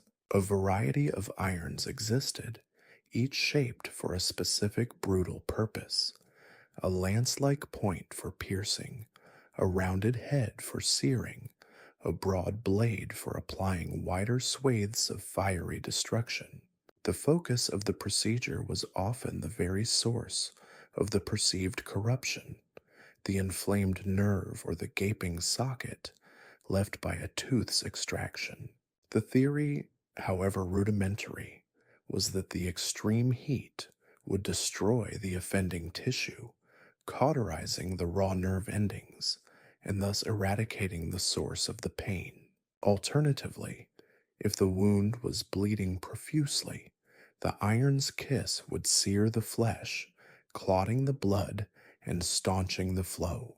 It was a brutal, albeit logical, extension of the principle of burning out disease, a notion that had persisted since antiquity. The pain, it was reasoned, was a necessary evil, a temporary agony to prevent a more persistent, debilitating suffering. As the chosen iron was plunged into the roaring embers of the brazier, its tip transforming from dull metal to a menacing, glowing orange, then a searing, incandescent red, a collective breath was held. The smell of burning hair and skin, acrid and deeply unpleasant, began to fill the confined space, a testament to the violence about to be unleashed. The surgeon, with a swift, decisive movement, would bring the searing metal to bear on the afflicted area. There was no artful subtlety, no gentle coaxing. It was a direct, brutal application of heat designed to annihilate. The sound that accompanied this act was one of immediate, visceral horror, a high-pitched hiss, the sound of flesh meeting fire, mingled with the involuntary cry of the patient, a sound that would likely echo in the minds of all present for days to come. The surgeon would hold the iron in place for a few agonizing seconds, the heat penetrating deep into the tissues, the very bones vibrating with the intensity of the ordeal. Steam would rise, carrying with it the foul odor of burning tissue and the smell of blood, now quickly coagulating around the cauterized wound. The surgeon might then press the iron against the wound multiple times, each application a fresh wave of agony for the unfortunate recipient. Following the searing, the wound was often left to heal naturally, sometimes packed with a coagulant or a soothing balm, though the emphasis was on the destructive force of the iron. The aftermath was often as grim as the procedure itself. The cauterized area would turn black, forming a hard eschar, a deadened crust that would eventually slough off, hopefully taking the offending infection with it. The pain, while perhaps momentarily subdued by the sheer shock of the thermal insult, would inevitably return, albeit in a different, searing form, as the tissues began to heal, or worse, if the cauterization had failed to fully eradicate the underlying problem. The psychological impact of such a procedure must have been immense. For the patient, it represented a profound betrayal of the body, a submission to an almost unimaginable level of suffering. The trust placed in the surgeon, the hope that this brutal act would bring relief, was a testament to the depth of their despair. Even for the onlookers, those assisting or simply bearing witness, the sheer violence of the act would have been deeply disturbing. It was a stark reminder of the fragility of the human body and the often brutal lengths to which people would go to alleviate pain, a testament to the limits of their understanding and the unforgiving nature of medieval medicine when faced with intractable disease. The rationale behind such extreme measures, viewed through the lens of modern medicine, appears almost barbaric. However, it is crucial to understand the context in which these procedures were performed. In an era devoid of effective antibiotics, local anesthetics, or sophisticated surgical techniques, the options for dealing with severe infections, intractable pain, or uncontrolled bleeding were severely limited.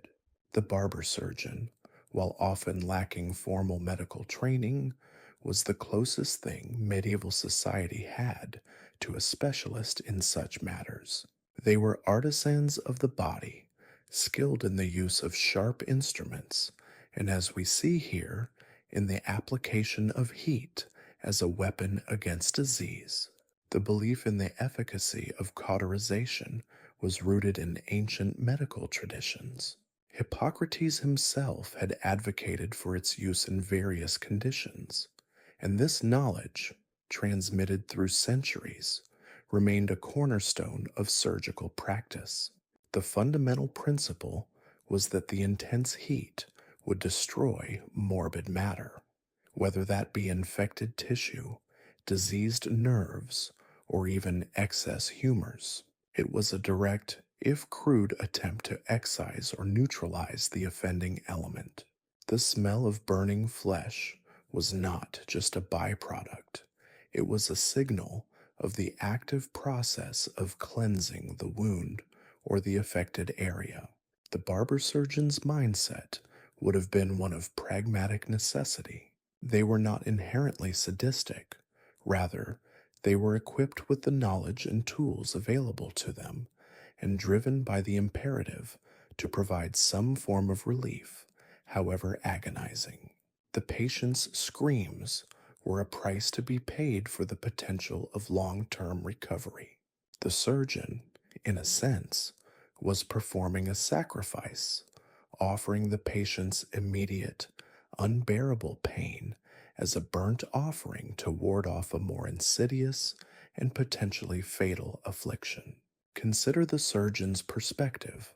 Faced with a patient writhing in agony from an infected tooth, unable to eat or sleep, the risk of sepsis or a more generalized infection spreading through the body was ever present. To do nothing was to risk the patient's life. To extract the tooth might be impossible, or, if already done, might leave an agonizingly raw socket. In such dire circumstances, the searing iron, with its promise of destroying the offending nerve endings or sealing the infected wound, represented a last ditch effort. The surgeon was a craftsman, and this was one of the most potent, albeit terrifying, tools in their arsenal. The very act of wielding such an instrument demanded a certain psychological fortitude. The barber surgeon had to be able to withstand the emotional toll of inflicting such pain, to maintain composure and focus amidst the screams and the smell of burning flesh. This would have been a skill honed through repetition, through witnessing the suffering of countless others, and through a deep-seated belief in the ultimate beneficial outcome of their actions. They were the arbiters of extreme intervention, the individuals who stepped into the void when gentler methods failed. The patient's consent, in the modern sense, was likely not a formal consideration. Rather, it was a desperate acquiescence. Faced with the unbearable, the promise of potential relief, however terrifying its delivery, would have been enough to overcome most objections. Imagine being given a choice between the relentless, soul-destroying agony of an untreatable toothache and a few minutes of unimaginable fire, with the hope that the latter might bring an end to the former. The decision, while framed by fear, was ultimately one of survival. The aftermath of cauterization was a period of intense and prolonged discomfort. The burn wound, while intended to be a clean, seared surface, was prone to infection. The eschar, the blackened crust, would eventually peel away, revealing new, sensitive tissue. The pain might persist, albeit in a different character, a dull ache replacing the sharp, piercing throb. However, in successful cases, the cauterization of the nerve endings would indeed offer a reprieve from the excruciating pain, allowing the patient to finally find some measure of peace. The visual and olfactory evidence of the procedure would have served as a potent reminder of the body's vulnerability and the extreme measures taken to preserve it. The lingering smell of burnt flesh, the sight of the blackened, seared wound, would have been a constant, visceral testament to the ordeal. This was not a subtle or discreet form of healing. It was a forceful, undeniable intervention that left its mark on both the body and the memory. The psychological scars, too, would have been significant. The memory of the searing iron, the screams, the overwhelming smell would likely have haunted the patient. Yet, if relief followed, this traumatic memory would be tempered by gratitude, a profound appreciation for the barber surgeon's drastic action. It underscored the fundamental human drive to survive, to alleviate suffering, even at the cost of enduring immense pain. The history of cauterization in dentistry, and indeed in broader medicine, is a somber reminder of the limitations of pre modern healing. It highlights the courage, both of the practitioners and the patients, in the face of overwhelming suffering.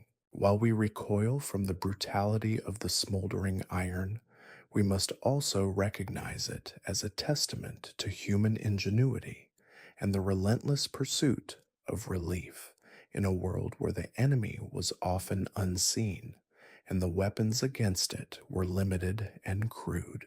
It was a desperate gamble, a fiery embrace that for some offered a path out of the torment of an agonizing toothache, and for others, merely another layer of suffering in the long, arduous fight for oral health. The smoldering iron, in its terrifying efficacy, carved its indelible mark on the history of medicine, a fiery testament to the enduring struggle against pain. However, even the searing fire of the cauterizing iron was often considered a preferable, or at least a more controllable, alternative to the ultimate indignity and terror of tooth extraction. When all else failed, when the offending molar or incisor had become a source of persistent, unyielding torment, or when it had become so loose and decayed that it threatened to fall out of its own accord, the barber surgeon would reluctantly reach for his most formidable tools. These were not the delicate instruments of modern dentistry, designed for precision and minimal trauma. Instead, they were crude, heavy, and often terrifying in their appearance, more akin to implements of torture than aids to healing. The medieval dentist's toolkit, a stark testament to the era's limited understanding of anatomy and a desperate need for efficacy over elegance, was dominated by a set of implements known as pelicans and tooth keys.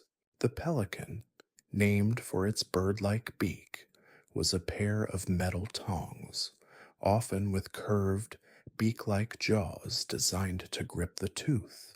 These jaws, however, were not smooth. They were frequently serrated or notched, intended to provide a more secure purchase on the often slippery and rotten enamel. The design was rudimentary, aiming to crush the tooth's root and hold it firm enough to allow for a forceful extraction. The lack of any cushioning or adaptation to the tooth's varied shapes meant that these grips were often insecure, leading to a violent, tearing action rather than a clean removal. Even more infamous and perhaps more visually disturbing was the tooth key. This device, a brutal testament to brute force over finesse, consisted of a metal shaft with a curved piece of metal or catch at one end designed to hook around the neck of the tooth just below the gum line. At the other end was a handle which the barber surgeon would twist. The intention was to lever the tooth out of its socket. The mechanics of this process were inherently destructive.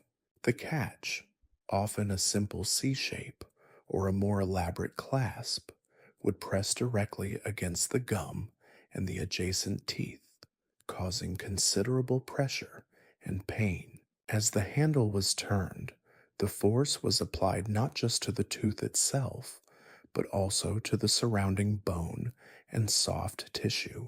The grip was rarely precise. It was a matter of finding purchase and then applying increasing, often uncontrolled torque.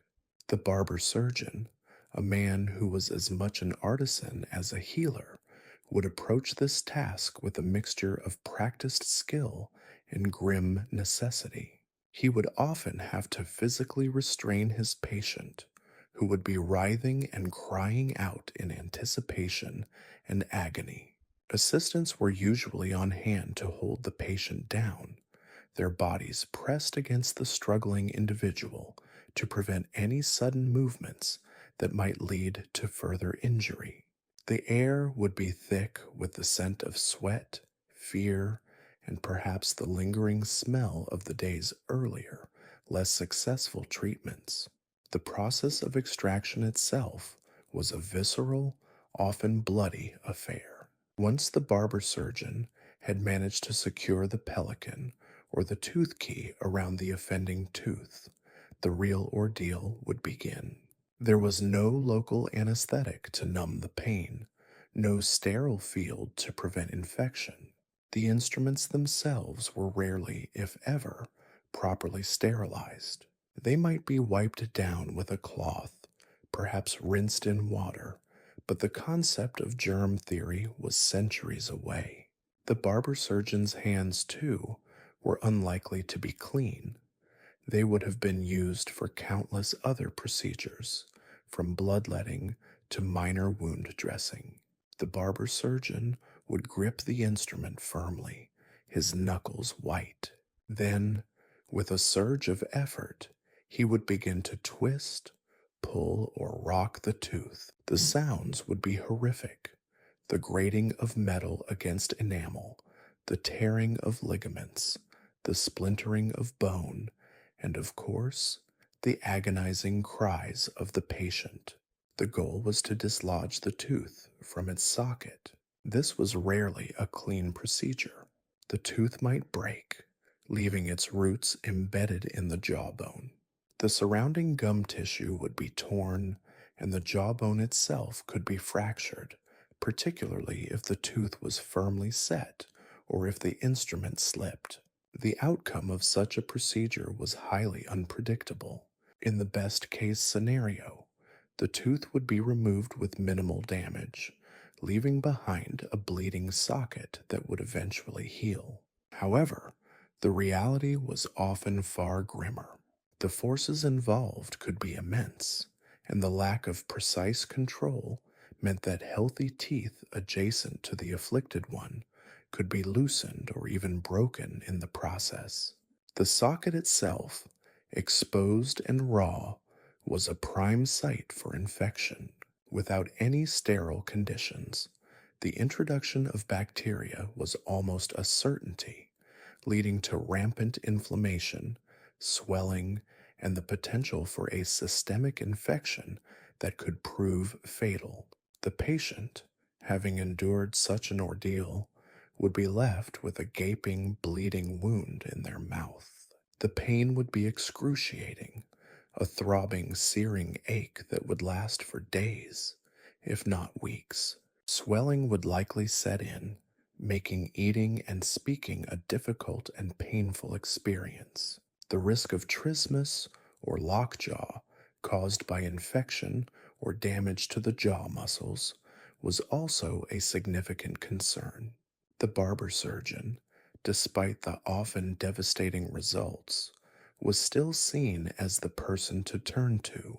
Their willingness to undertake such a brutal procedure, even with its high failure rate and attendant risks, spoke to the desperation of those suffering from severe dental pain. These were not people seeking cosmetic perfection. They were individuals seeking relief from an agony that consumed their lives, an agony that could prevent them from eating, sleeping, and carrying out their daily tasks. The bravery, or perhaps more accurately, the sheer desperation of those who submitted to these extractions is difficult for us to fully comprehend. They were facing a gamble with their health and often their lives for the slim chance of a reprieve from torment. The visual spectacle of a medieval tooth extraction would have been deeply unsettling. Imagine the scene. The patient, perhaps pale and sweating profusely, held down by strong hands, their mouth forced open. The barber surgeon, his brow furrowed in concentration, maneuvering a crude metal instrument. The sounds of tearing, grinding, and muffled screams. The sight of blood welling from the mouth, dripping onto the floor or the patient's chest. It was a raw, brutal display of man's attempt to tame the often unforgiving landscape of his own body. The lack of proper dental hygiene, both on the part of the patient and the practitioner, exacerbated the inherent dangers of these procedures. Teeth were often covered in a thick layer of plaque and tartar, making them harder to grip and providing a fertile ground for bacteria. Even the most well-intentioned barber surgeon was operating in an environment ripe for infection. The instruments, however, might be the most telling aspect of the limitations. They were often made of iron or steel, materials that were difficult to keep truly clean and prone to rust, which itself could carry harmful bacteria. The designs of the pelicans and tooth keys were also problematic. They exerted pressure in ways that were not anatomically sensitive. The metal jaws would bite into the gum and bone, creating further trauma and increasing the likelihood of infection and the tearing of delicate tissues. The barber surgeon's skills were not confined to extraction. They were also adept at other minor surgical procedures, such as bleeding, lancing boils, and even setting bones. This broad range of practice meant that their focus on dental health, while essential for those in pain, was often just one aspect of a much larger and often equally grim repertoire. The barber surgeon was the go-to figure for any physical ailment that required more than a simple herbal remedy or prayer. Their hands, therefore, were accustomed to dealing with blood, pus, and the general messiness of the human body. This familiarity, however, did not translate into the sterile environments we associate with modern medicine. The notion of prevention was, for the most part, absent from the medieval approach to dental health. While some basic advice on cleaning teeth might have been offered, rubbing with rough cloths, using salt or ash as abrasive agents, the understanding of cavities, gum disease, and the underlying causes of tooth decay was rudimentary at best. The focus was almost entirely on treating the symptoms, on alleviating the pain once it became unbearable. And when the pain was truly unbearable, the tooth key or the pelican represented the grim final resort. The extraction was not a decision taken lightly. It was the culmination of suffering, the desperate hope for relief that outweighed the fear of the procedure itself. The aftermath of a successful extraction, though still painful and fraught with risk, could bring a profound sense of liberation for the patient. The ceaseless throb would cease, replaced by a dull ache and the discomfort of a healing wound. However, the memory of the ordeal, the visceral act of having one's tooth ripped from its socket with brute force, would undoubtedly remain a powerful and terrifying one. The missing tooth, a gaping hole in the smile, was a constant reminder of the agony endured and the drastic measures taken. The barber surgeon, in his gruff, practical way, would likely offer some basic post operative advice, perhaps recommending a mouth rinse of wine or vinegar, or a soft poultice of herbs to help staunch any lingering bleeding. But the primary responsibility for healing lay with the patient's own body. There was little that could be done to actively promote healing or to combat the inevitable infections that would arise. The body was left to fight its own battles, armed with the resilience of nature and the grace of God. The extraction of teeth by barber surgeons was a defining characteristic of medieval dentistry. It was a practice born out of necessity, honed by experience, and carried out with tools that by modern standards were barbaric. Yet, within the context of the time, it was the best that could be offered.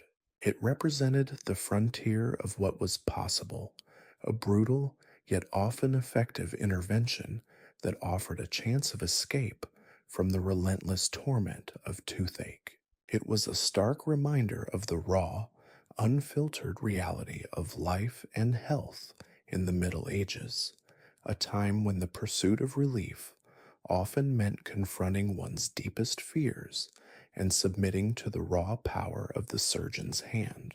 The extraction, in its visceral reality, was the starkest, most visceral act in the grim theater of medieval dental practice, a brutal necessity that left an indelible mark on those who endured it.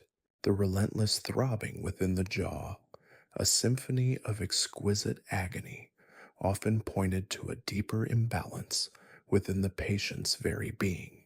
In the hallowed, yet often dimly lit, halls of medieval healing, where the humors reigned supreme, illness was not a localized affliction, but a systemic disruption. The body was seen as a complex system of interconnected fluids: blood, phlegm, yellow bile, and black bile, and when these vital essences fell out of their delicate equilibrium, disease was the inevitable consequence. A toothache, therefore, was rarely considered merely a problem of enamel and nerve. It was a clear indication that the humors had gone awry, with an excess of blood or phlegm believed to be the primary culprits, congesting the head and exacerbating the pain in the mouth. This pervasive understanding of bodily fluids meant that one of the most common, and indeed most widely applied, therapeutic interventions was the art of phlebotomy, or bloodletting.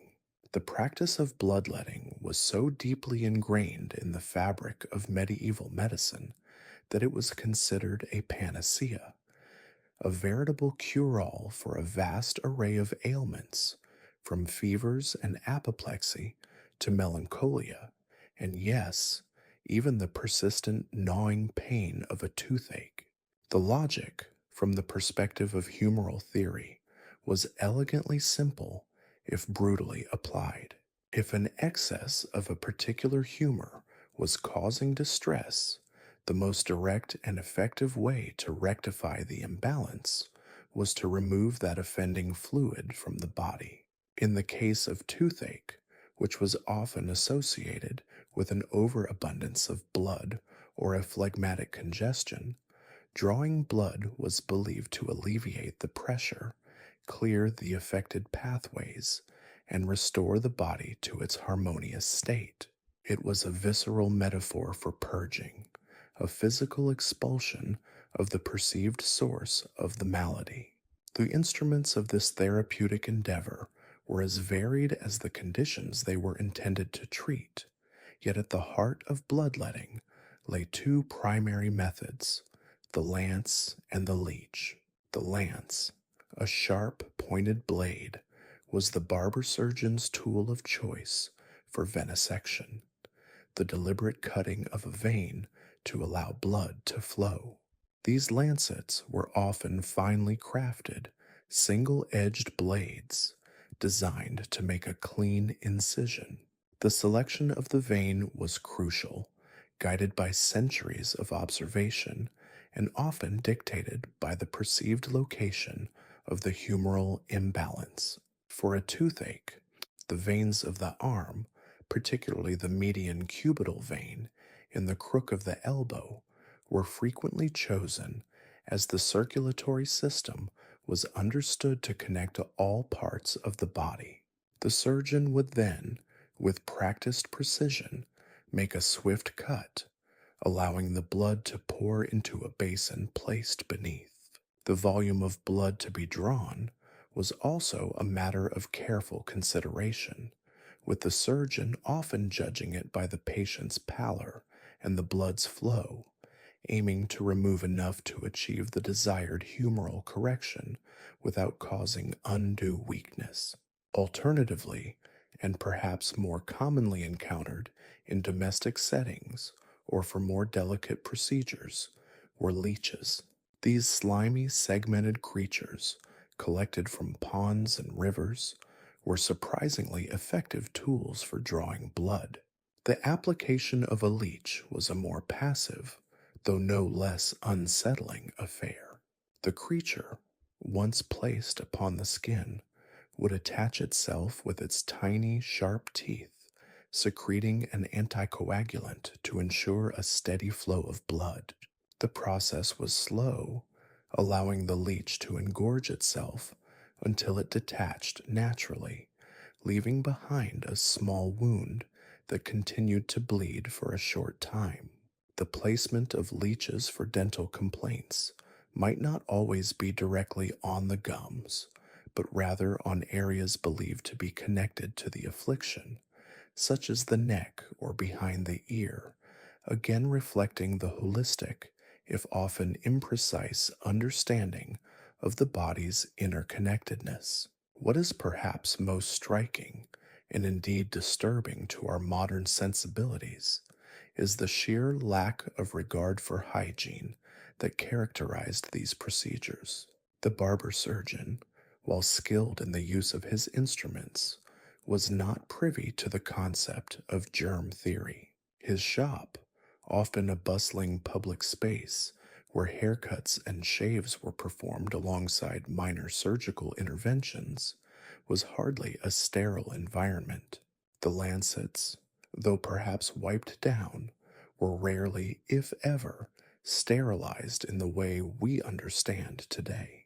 They were reused on multiple patients, the traces of previous blood and bodily fluids, a silent, unseen contaminant.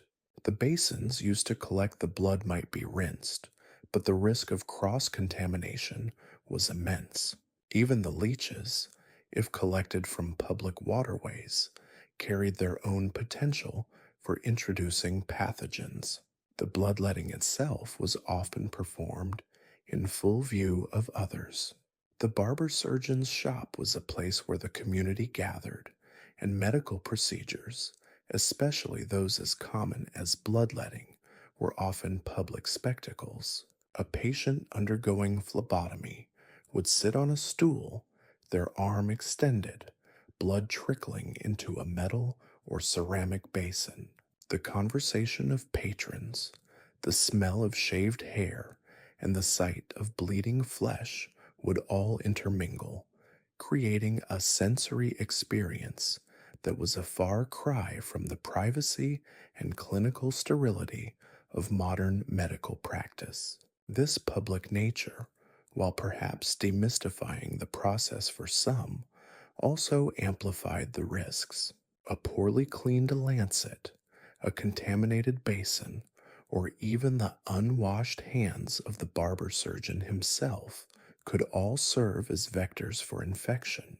The consequences of such unhygienic practices were dire, while bloodletting, when performed under sterile conditions and with appropriate indications, can have therapeutic benefits. In the medieval context, it frequently led to a host of complications. The most significant of these was infection. A small cut in a vein, particularly one made with a non sterile instrument, was a prime entry point for bacteria. This could lead to phlebitis, a painful inflammation of the vein, or more dangerously, sepsis, a systemic infection that could spread rapidly throughout the body and prove fatal. The raw, open wound left by a leech was equally vulnerable, a breeding ground for opportunistic pathogens. Signs of infection, redness, swelling, increased pain, and fever would have been all too common, transforming a procedure intended to bring relief into a source of further suffering and even death.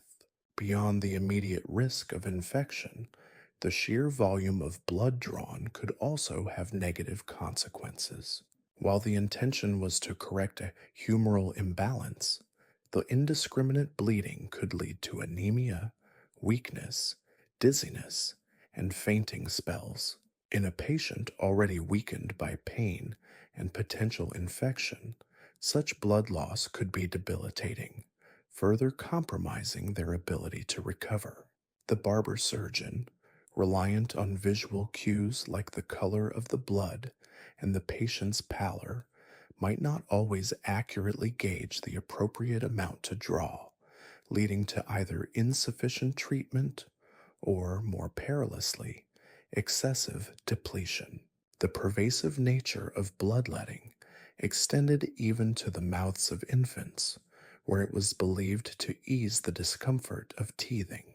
Small cuts were made on the gums, allowing a few drops of blood to escape, a practice that, while perhaps offering a fleeting sensation of relief from the pressure, did little to address the underlying process of tooth eruption and carried its own risks of infection in such a delicate and vulnerable population.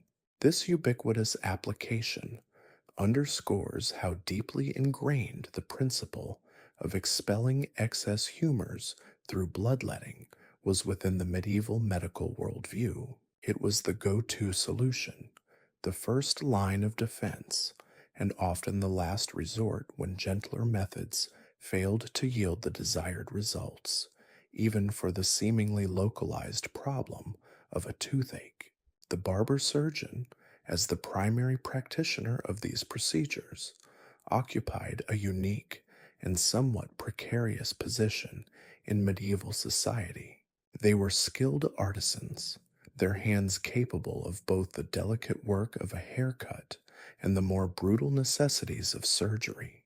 Yet their training was often informal, passed down through apprenticeship rather than formal academic study. While some barber surgeons may have possessed a rudimentary understanding of anatomy and physiology derived from classical texts, their practical knowledge was often hard-won through experience. This meant that the application of bloodletting, while widespread, was not always executed with the precision or understanding that modern medicine demands. The decision to bleed, the choice of vein or leech, and the amount of blood to be drawn were all matters that rested on the individual practitioner's skill and judgment, and the outcomes, as we have seen, could be highly variable and often fraught with danger. The reliance on bloodletting also speaks volumes about the limitations of medieval medical knowledge.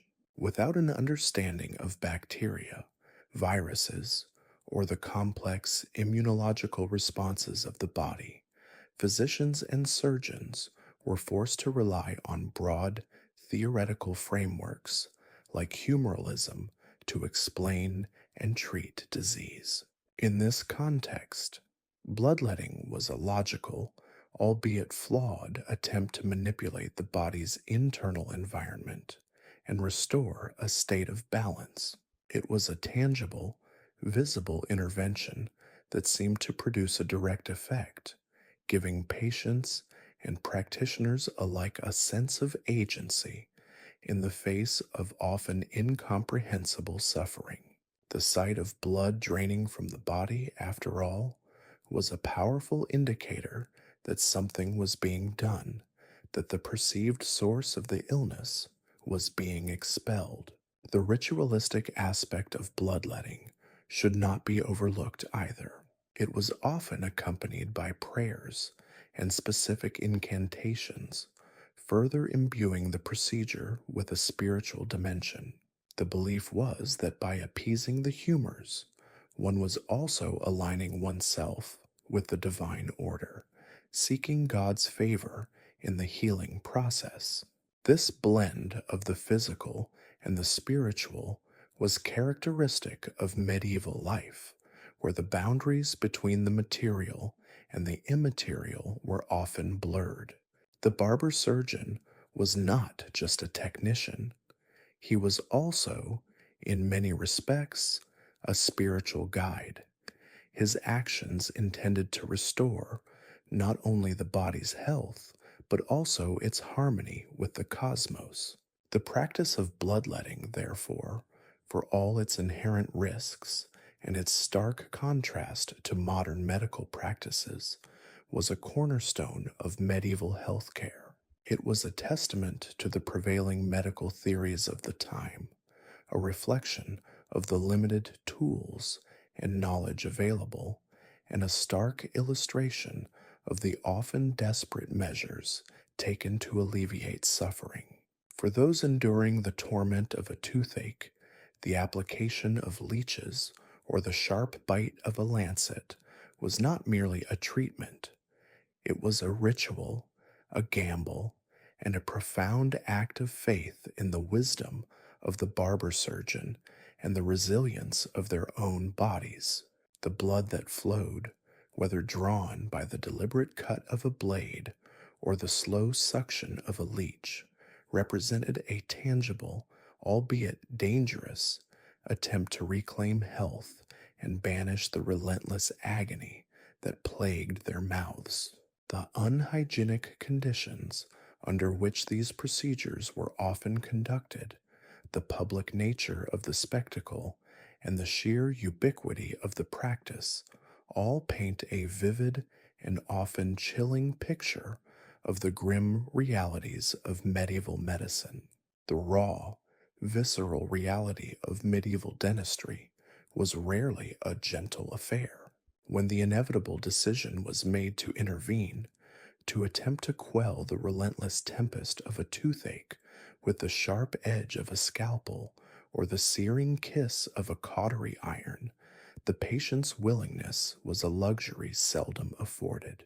Pain, in its most acute and suffocating form, was the immediate precursor to any forceful intervention, and the prospect of enduring such torment often induced a terror so profound that it bordered on madness. This terror, coupled with the sheer agony of the affliction itself, made for a volatile combination, and the medieval barber surgeon, navigating this treacherous landscape of suffering, found himself confronted with a fundamental and often violent necessity, the physical restraint of his unwilling patient. The very air in the barber surgeon's workshop, often thick with the metallic tang of blood, the acrid scent of cauterizing agents, and the lingering aroma of shaving soap, seemed to amplify the fear. Imagine the scene: a single oil lamp casting long dancing shadows across rough-hewn walls, illuminating a crude wooden chair. The patient, perhaps a young man with eyes wide with unshed tears, or an older woman whose face was a mask of stoic yet trembling resolve, was ushered or hauled into this seat. But the act of simply sitting was merely the prelude. The true challenge lay in keeping them there, immobile, as the surgeon prepared to inflict further pain in the pursuit of a cure. Simple leather straps, worn and darkened with the residue of countless such encounters, were among the most common implements. Thick, unyielding bands of cured hide, they were fastened around wrists and ankles, secured to the arms and legs of the chair with sturdy buckles. These were not the refined restraints of a more modern era. These were robust, utilitarian bindings, designed for efficacy rather than comfort. They bit into the flesh, leaving angry red marks that would linger long after the ordeal was over. The sound of leather creaking under tension, the sharp click of a buckle, would have been an ominous prelude, a grim confirmation of the impending struggle. For those who thrashed with a ferocity born of pure desperation, or for particularly unruly children, more elaborate methods were employed. Heavy wooden blocks, often slotted or fitted with crude hinges, could be used to physically immobilize limbs. A patient's head might be secured between two such blocks, preventing any sudden jerks or attempts to bite the surgeon's hands. Sometimes, a long wooden beam would be braced against the patient's chest, its ends anchored to the chair, creating an unyielding barrier against their writhing body. These devices, while undeniably effective, transformed the patient into a virtual prisoner, their body rendered almost as inanimate as the tools of the trade. The cries that would emanate from such a restrained individual were without doubt heartrending. They were not the polite whimpers of discomfort, but raw, primal screams of terror and pain echoing through the cramped space. A child's high-pitched wail, a woman's desperate plea, a man's guttural roar, all would have mingled with the clatter of instruments, the scrape of metal on bone, and the sharp, wet sound of tissue being cut or burned. These sounds, unbuffered by the sterile quiet of modern operating rooms, were an intrinsic part of the medieval healing experience, a testament to the physical and emotional fortitude required of both patient and practitioner. The barber surgeon, often working with assistants, would be engaged in a physical battle as much as a medical one. While one would hold the patient's head steady, perhaps gripping their jaw with calloused, unwashed hands, another would be preparing the instruments, a pair of formidable forceps, a heated cautery iron, or the dreaded dental key, a cruel-looking device designed to grip and twist a tooth free from its socket. The movements would be swift, efficient, and often lacking in the delicate finesse we associate with surgery today. There was little time for coddling when confronted with a determined, struggling individual. The priority was to complete the procedure, to extract the offending tooth or cauterize the festering wound before the patient's struggles incapacitated the surgeon or caused further injury. The lack of anesthesia, of course, rendered these restraints all the more crucial. With no ether, no nitrous oxide, no local anesthetics to numb the pain, the surgeon was essentially working with a fully conscious, fully sentient subject. Every tug, every twist, every scrape would be felt with excruciating clarity. The patient's body, bound and unable to escape, would convulse, muscles tensing and straining against the leather and wood. Veins would stand out on their necks and forearms, a testament to the sheer physical effort of their resistance. Consider the specific act of extraction. The barber surgeon would insert the jaws of the forceps, often crudely shaped, into the patient's mouth, grasping the diseased tooth.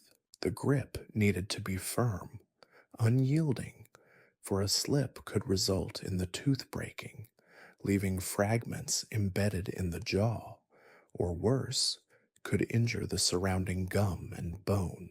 Once the grip was secured, the twisting and pulling would commence. This was not a gentle extraction. It was a violent wrenching, a battle of brute force against the sinews and ligaments that held the tooth fast. The patient's head would be forced back against the chair's headrest, their body arching against the restraints, their screams amplified by the confines of their mouth. The sound of splintering bone, of tearing flesh, would often accompany the final sickening lurch as the tooth was dislodged. Even the seemingly simpler procedure of cauterization, used to seal bleeding vessels or burn away diseased tissue, demanded stringent restraint. A red-hot iron, shaped into a point or a small disc, would be pressed against the afflicted area. The immediate searing pain, the acrid smell of burning flesh, would trigger an instinctive recoil, a desperate attempt to escape the source of the intense heat. Without the restraints, the patient could easily throw themselves from the chair, exacerbating the injury and potentially causing the iron to be dropped, posing a danger to everyone present. The assistant's role in holding the patient's head and neck absolutely still would be paramount, their own strength and resolve tested by the patient's desperate struggle against the searing pain. The environment itself contributed to the overall terror. These were not pristine clinical settings.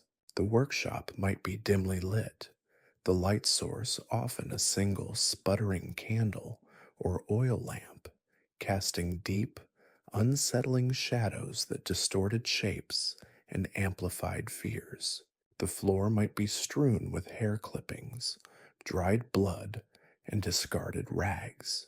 The tools, though perhaps wiped clean, were rarely truly sterilized.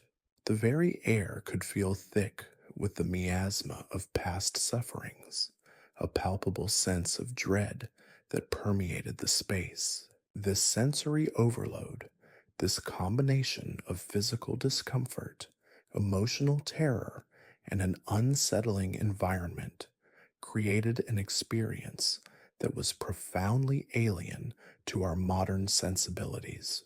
The psychology of restraint was also at play. For the barber surgeon, the ability to subdue and control the patient was essential for their own safety and the successful completion of their task. It allowed them to focus on the intricacies of the procedure without the constant distraction of a thrashing body. For the patient, however, the physical restraint was a symbol of their complete helplessness, their agency stripped away as their body was forced to endure what their will vehemently protested against. This lack of control, this forced passivity in the face of overwhelming pain, would have been a significant part of the trauma. Furthermore, the social context played a role.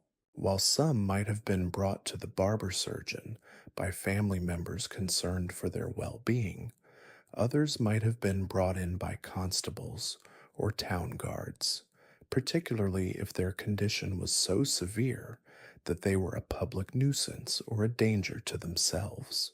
This added layer of coercion, of being forcibly brought to face one's fears, would have intensified the need for robust restraint. The patient was not merely an individual seeking relief. They were a subject to be managed, their body a battleground for the surgeon's intervention. The stark contrast between the medieval approach and our contemporary understanding of patient care is perhaps most evident in this aspect. Today, consent, comfort, and the mitigation of pain are paramount. Patients are often reassured, informed, and supported throughout procedures. In the medieval era, the emphasis was on the outcome, the extraction of the diseased tooth, the cessation of bleeding, and the means, however brutal, were justified by the end goal. The physical struggle was an unfortunate but accepted byproduct of the necessity to heal. The raw, untamed nature of these encounters is something to contemplate. There was a primal intensity to it, a direct confrontation with suffering and the body's desperate resistance. The fear was real, the pain was undeniable, and the methods employed, while crude by today's standards, were the best that this era could offer.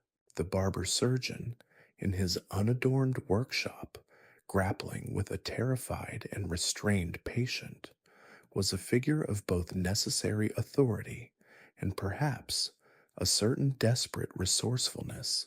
He was a craftsman of the flesh, a medieval engineer of pain and relief, his success measured not only by the removal of disease, but by his ability to subdue the very forces of panic and agony that threatened to overwhelm the process. The leather straps, the wooden blocks, the strong grip of an assistant. These were not mere tools, they were integral components of a grim ritual, ensuring that the painful work of healing could against all odds be completed. The screams that pierced the night, the contorted faces etched with terror, the straining limbs bound against their will. These were the indelible marks of a time when the pursuit of health often demanded a surrender to a very tangible, very physical form of subjugation. The raw, visceral reality of medieval dentistry was rarely a gentle affair.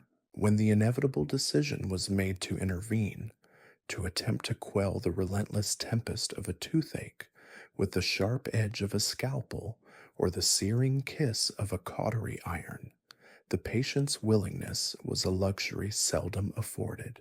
Pain, in its most acute and suffocating form, was the immediate precursor to any forceful intervention, and the prospect of enduring such torment often induced a terror so profound that it bordered on madness. This terror, coupled with the sheer agony of the affliction itself, made for a volatile combination, and the medieval barber surgeon, navigating this treacherous landscape of suffering, found himself confronted with a fundamental and often violent necessity, the physical restraint of his unwilling patient.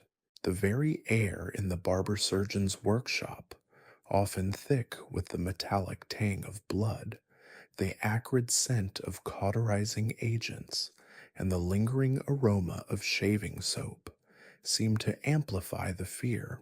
Imagine the scene: a single oil lamp casting long dancing shadows across rough-hewn walls, illuminating a crude wooden chair.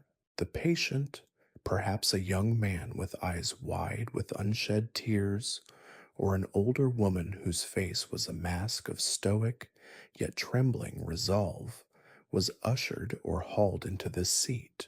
But the act of simply sitting was merely the prelude. The true challenge lay in keeping them there, immobile, as the surgeon prepared to inflict further pain in the pursuit of a cure. Simple leather straps, worn and darkened with the residue of countless such encounters, were among the most common implements. Thick, unyielding bands of cured hide, they were fastened around wrists and ankles, secured to the arms and legs of the chair with sturdy buckles. These were not the refined restraints of a more modern era. These were robust, utilitarian bindings, designed for efficacy rather than comfort. They bit into the flesh, leaving angry red marks that would linger long after the ordeal was over. The sound of leather creaking under tension, the sharp click of a buckle, would have been an ominous prelude, a grim confirmation of the impending struggle. For those who thrashed with a ferocity born of pure desperation, or for particularly unruly children, more elaborate methods were employed. Heavy wooden blocks, often slotted or fitted with crude hinges, could be used to physically immobilize limbs.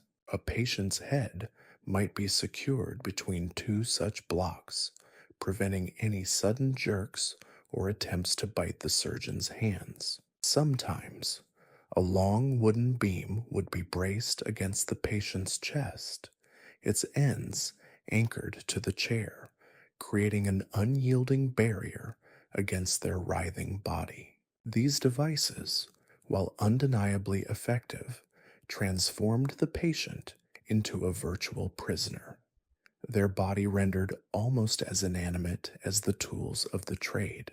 The cries that would emanate from such a restrained individual were without doubt heartrending.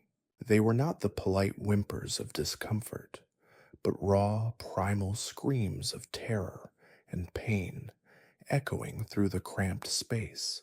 A child's high-pitched wail, a woman's desperate plea, a man's guttural roar, all would have mingled with the clatter of instruments, the scrape of metal on bone, and the sharp, wet sound of tissue being cut or burned. These sounds, unbuffered by the sterile quiet of modern operating rooms, were an intrinsic part of the medieval healing experience, a testament to the physical and emotional fortitude required of both patient and practitioner. The barber surgeon, often working with assistants, would be engaged in a physical battle as much as a medical one. While one would hold the patient's head steady, perhaps gripping their jaw with calloused, unwashed hands, another would be preparing the instruments, a pair of formidable forceps, a heated cautery iron, or the dreaded dental key, a cruel-looking device designed to grip and twist a tooth free from its socket. The movements would be swift, efficient, and often lacking in the delicate finesse we associate with surgery today. There was little time for coddling when confronted with a determined, struggling individual. The priority was to complete the procedure, to extract the offending tooth or cauterize the festering wound before the patient's struggles incapacitated the surgeon or caused further injury.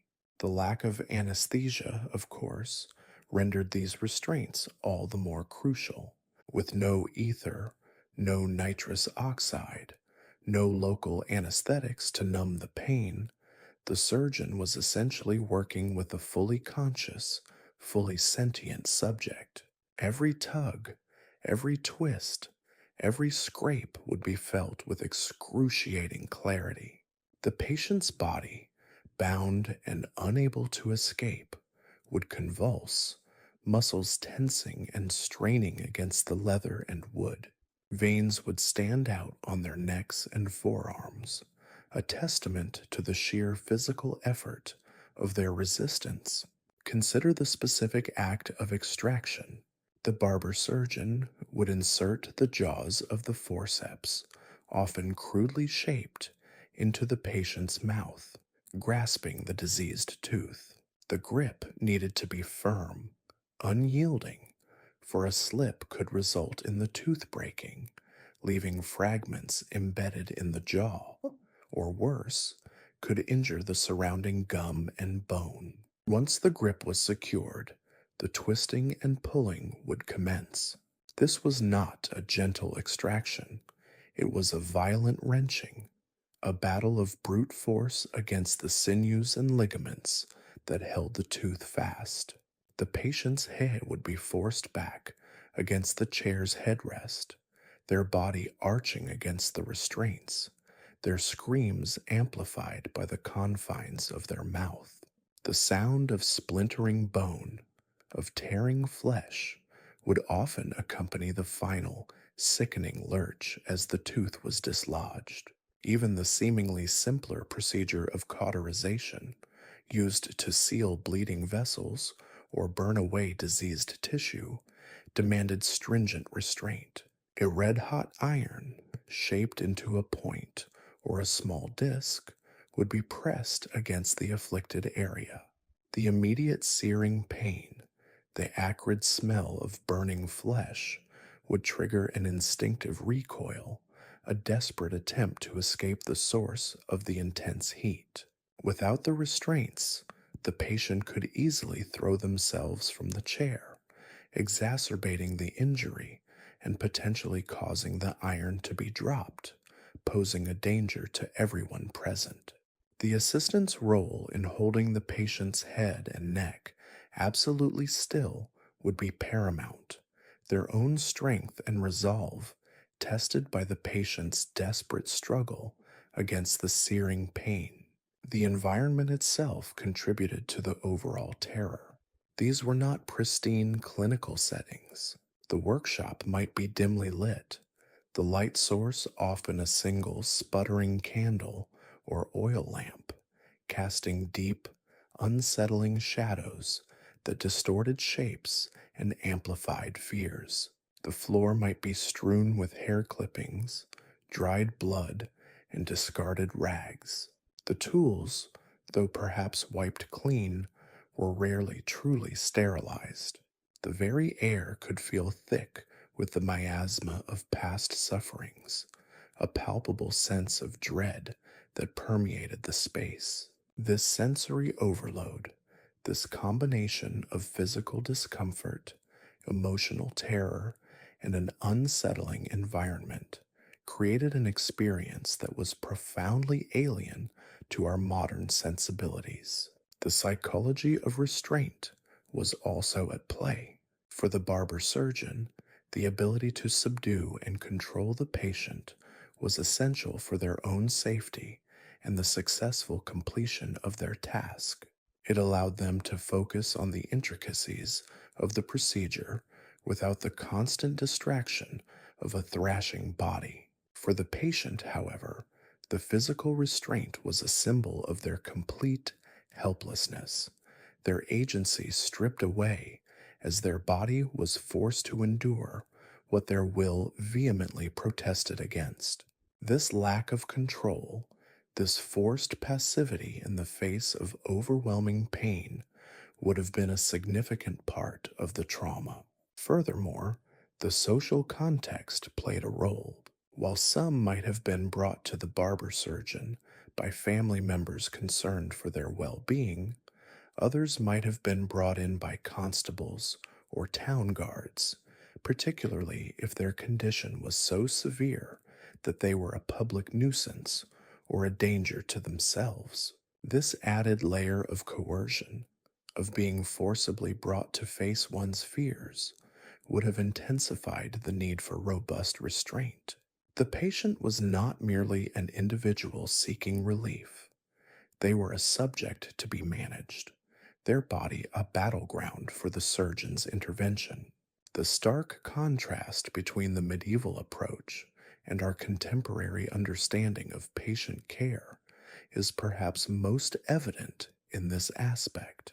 Today, consent, comfort, and the mitigation of pain are paramount. Patients are often reassured, informed, and supported throughout procedures. In the medieval era, the emphasis was on the outcome, the extraction of the diseased tooth, the cessation of bleeding, and the means, however brutal, were justified by the end goal. The physical struggle was an unfortunate but accepted byproduct of the necessity to heal. The raw, untamed nature of these encounters is something to contemplate. There was a primal intensity to it, a direct confrontation with suffering and the body's desperate resistance. The fear was real, the pain was undeniable, and the methods employed, while crude by today's standards, were the best that this era could offer. The barber surgeon, in his unadorned workshop, grappling with a terrified and restrained patient, was a figure of both necessary authority and perhaps a certain desperate resourcefulness. He was a craftsman of the flesh, a medieval engineer of pain and relief, his success measured not only by the removal of disease, but by his ability to subdue the very forces of panic and agony that threatened to overwhelm the process. The leather straps, the wooden blocks, the strong grip of an assistant, these were not mere tools. They were integral components of a grim ritual, ensuring that the painful work of healing could against all odds be completed.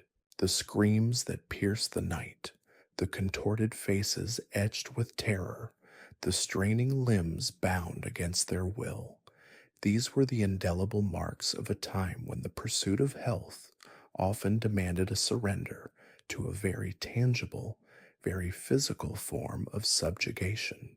The instruments of agony, a tool's tale. When one speaks of medieval dentistry, it is impossible to ignore the stark reality of the instruments employed. These were not the sleek, precisely engineered tools of the modern dental clinic, but rather robust, often brutal implements forged from iron, sometimes bone, and rarely, if ever, subjected to the rigors of sterilization between patients. The very nature of these tools speaks volumes about the era's understanding of anatomy, pain, and hygiene. They were designed for force, for prying, twisting, and ultimately for breaking teeth free from their stubborn moorings within the jawbone. At the forefront of this collection of agony was the dental key, often referred to simply as the key. This was the quintessential instrument for tooth extraction, a device that even in its more refined iterations bore a chilling resemblance to a medieval torture instrument. Imagine a pair of stout, pincer-like jaws, fashioned from hardened iron, capable of opening to accommodate the crown of a tooth. These jaws were not designed for a delicate grip.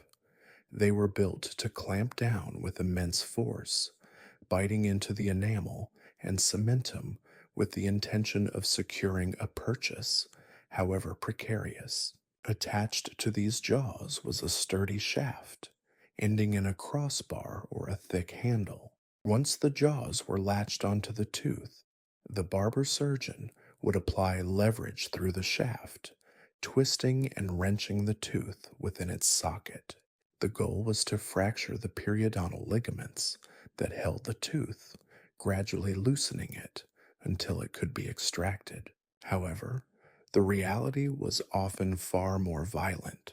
The iron jaws could slip, crushing the tooth and leaving fragments embedded in the gum and bone, leading to further infection and pain. The twisting motion could also easily damage the surrounding jawbone, causing fractures or dislodging adjacent healthy teeth.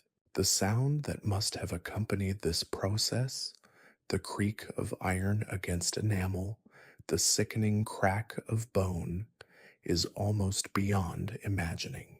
Complementing the dental key were the various forms of dental elevators. These instruments were, in essence, levers, designed to be inserted into the periodontal space between the tooth and the alveolar bone.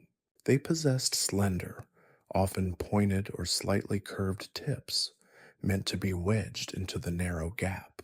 With a rocking or twisting motion applied to the handle, the surgeon would attempt to pry the tooth from its socket. Like the key, these elevators were typically crafted from iron, their surfaces often showing the nicks and abrasions from repeated use. The lack of sterile procedures meant that any microscopic imperfections on the metal surface could harbor bacteria, which would then be directly introduced into the wound. Some elevators featured spatulate or spoon like ends designed to support the tooth and lever it out, while others had more pointed tips capable of being worked into the tightest spaces. The force required to dislodge a deeply rooted or impacted tooth would have been considerable, often leading to considerable trauma to the surrounding tissues. Beyond the primary extraction tools, a range of other instruments played a role in the often brutal world of medieval dental intervention. Forceps, distinct from the specialized jaws of the dental key, were also used. These could be straight or angled, with various jaw designs, some serrated, others smooth. They might have been employed for grasping loose teeth, for removing fragments after a failed extraction, or even for pulling teeth that were deemed healthy but simply inconvenient. The sheer variety of forceps available suggests an attempt, however rudimentary, to adapt to different situations, but the underlying principle remained one of powerful gripping and pulling. Then there were the probes, long, slender instruments, often made of metal and sometimes tipped with a small hook or loop. These were used for exploring the depths of sockets, for attempting to dislodge impacted fragments, or for cleaning out infected tissue. Their delicate nature belied the often forceful methods employed in their use. A probe, while appearing less menacing than a key or elevator, could still inflict significant damage if used carelessly, especially within the sensitive tissues of the mouth. The material from which these instruments were fashioned, primarily iron, also contributed to their harshness. Iron, while strong, is porous and susceptible to rust. Without the advanced metallurgical techniques and sterilization protocols of today, these instruments would have been a breeding ground for microorganisms. Imagine an iron tool, perhaps dulled by years of use, bearing the residue of blood, pus, and saliva from a previous patient, then being plunged into the mouth of the next. The risk of cross-infection was not a theoretical concern. It was a tangible and ever-present danger, contributing to the high rates of post-operative complications, such as severe infections, sepsis, and even death. The design of these tools also reflects a pragmatic, albeit brutal, approach to problem solving. There was no concept of minimally invasive dentistry. If a tooth needed to be removed, the goal was simply to remove it by any means necessary. This often meant brute force, relying on the strength of the surgeon and the sturdiness of their tools to overcome the natural resistance of the human body. The instruments were designed to withstand significant torque and pressure, with little consideration for the delicate structures of the mouth. The thin bone of the alveolar ridge could easily be fractured by the application of excessive force.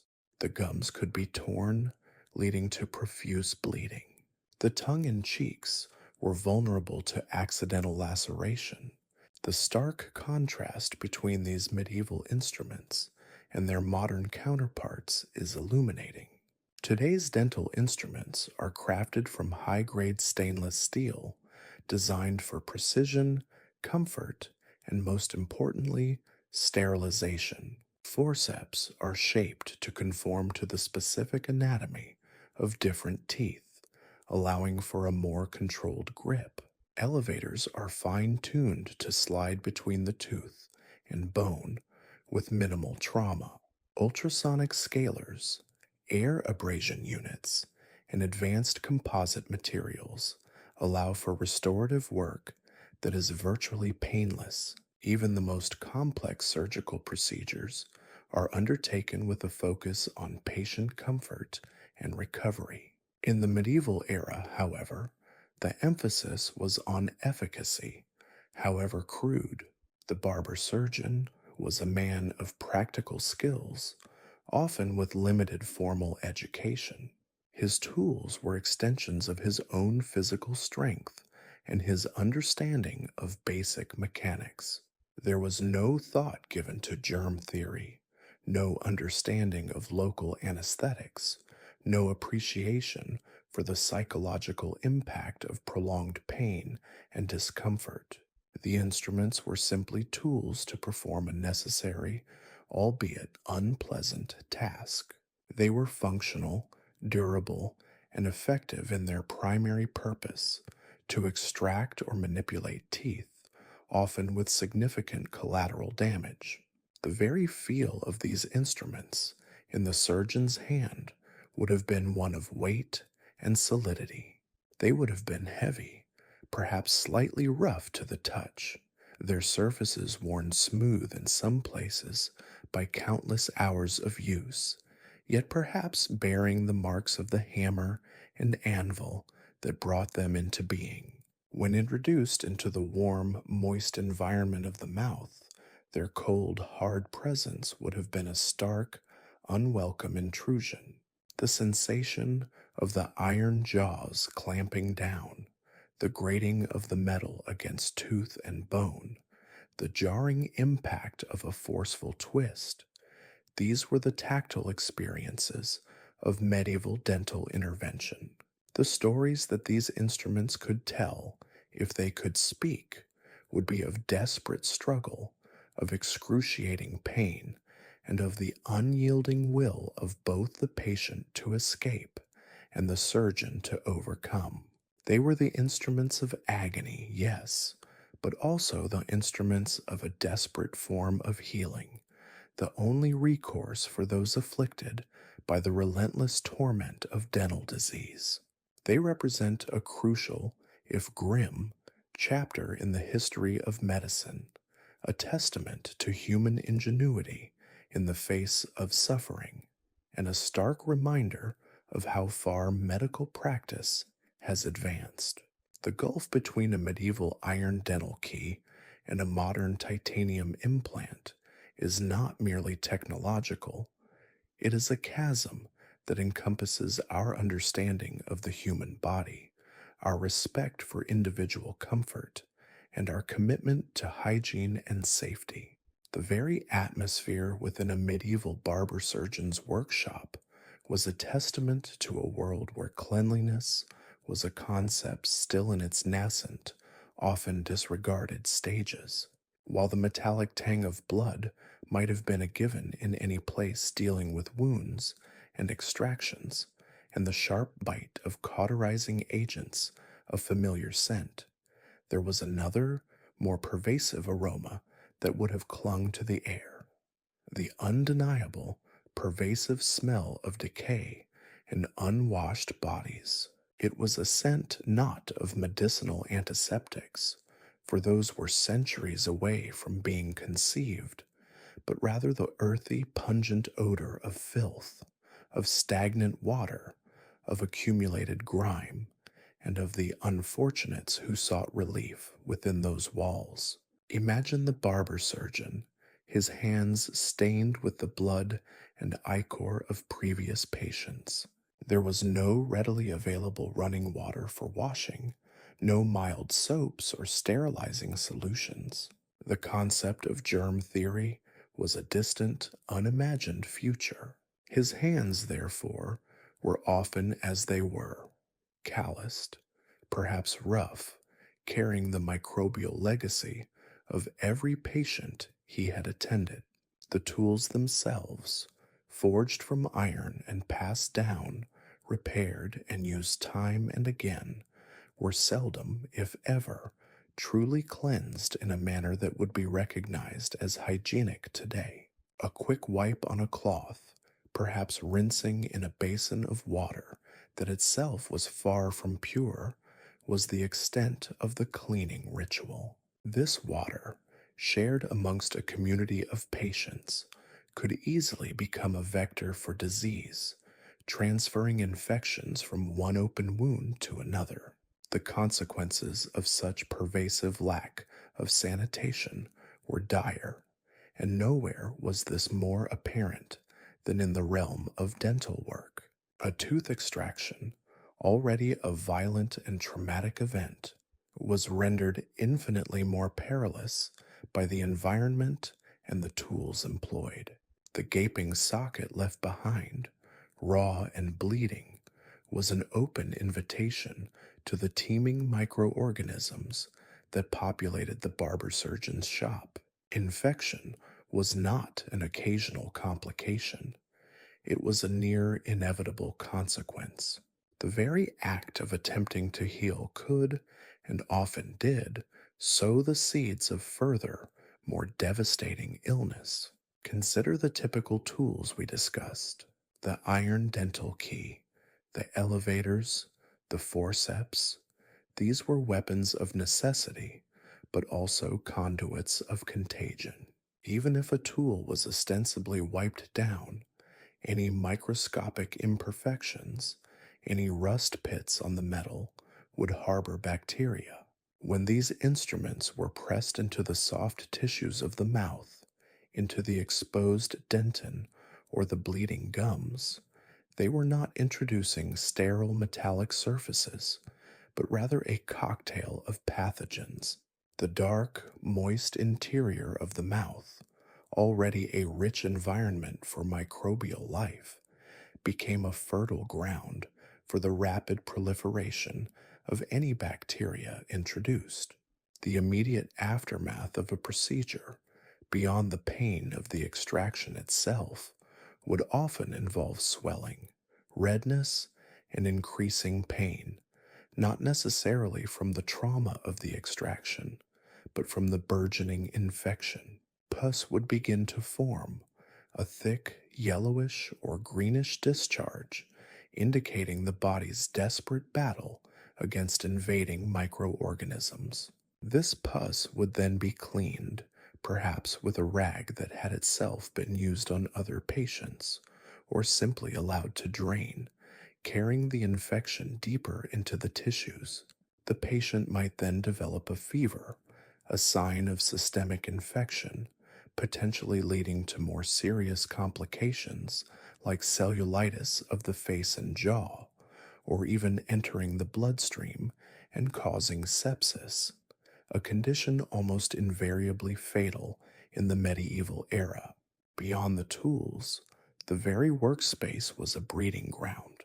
The wooden chairs, the benches, the surfaces where instruments were laid out, all would have been touched by unwashed hands and stained by bodily fluids. Sawdust from the barbering side of the trade would mingle with blood and hair clippings, creating a detritus that was seldom thoroughly eradicated. The floor, likely of packed earth or rough-hewn wood, would absorb spills and waste, contributing to the pervasive unsanitary conditions. Even the air itself, often thick with dust motes dancing in the shafts of light, could carry airborne pathogens.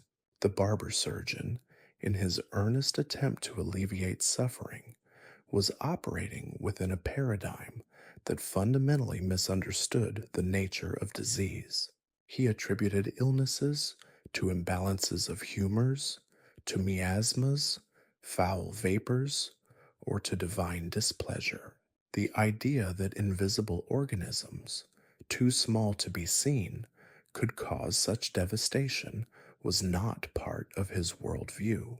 Therefore, his efforts were focused on the visible, removing the offending tooth, draining an abscess, or applying a poultice. The unseen, the microbial, remained largely unaddressed. This profound disregard for sanitation meant that every dental procedure was a gamble, a high-stakes roll of the dice. While some patients might have been fortunate, their bodies possessing a strong enough constitution to fight off any introduced infections, many others succumbed. The success of a procedure was often measured by whether the tooth was successfully removed, not by whether the patient survived the aftermath. A clean extraction was a victory, but a clean wound healing without complication was a bonus, a sign of good fortune rather than skilled hygiene. The lack of even basic hand washing between patients is perhaps the most striking example of this pervasive issue. In a modern medical setting, hand hygiene is drilled into every practitioner from the earliest stages of their training. It is the first and most fundamental step in preventing the transmission of infection. In medieval times, this simple act was largely absent. Imagine a barber surgeon finishing a shave, perhaps using the same cloth to wipe his hands before picking up his dental tools. Or consider a series of extractions performed in rapid succession with no pause for cleansing between patients. The potential for cross contamination was immense, turning the barber surgeon's chair into a potential incubator for disease. The consequences extended beyond immediate infection.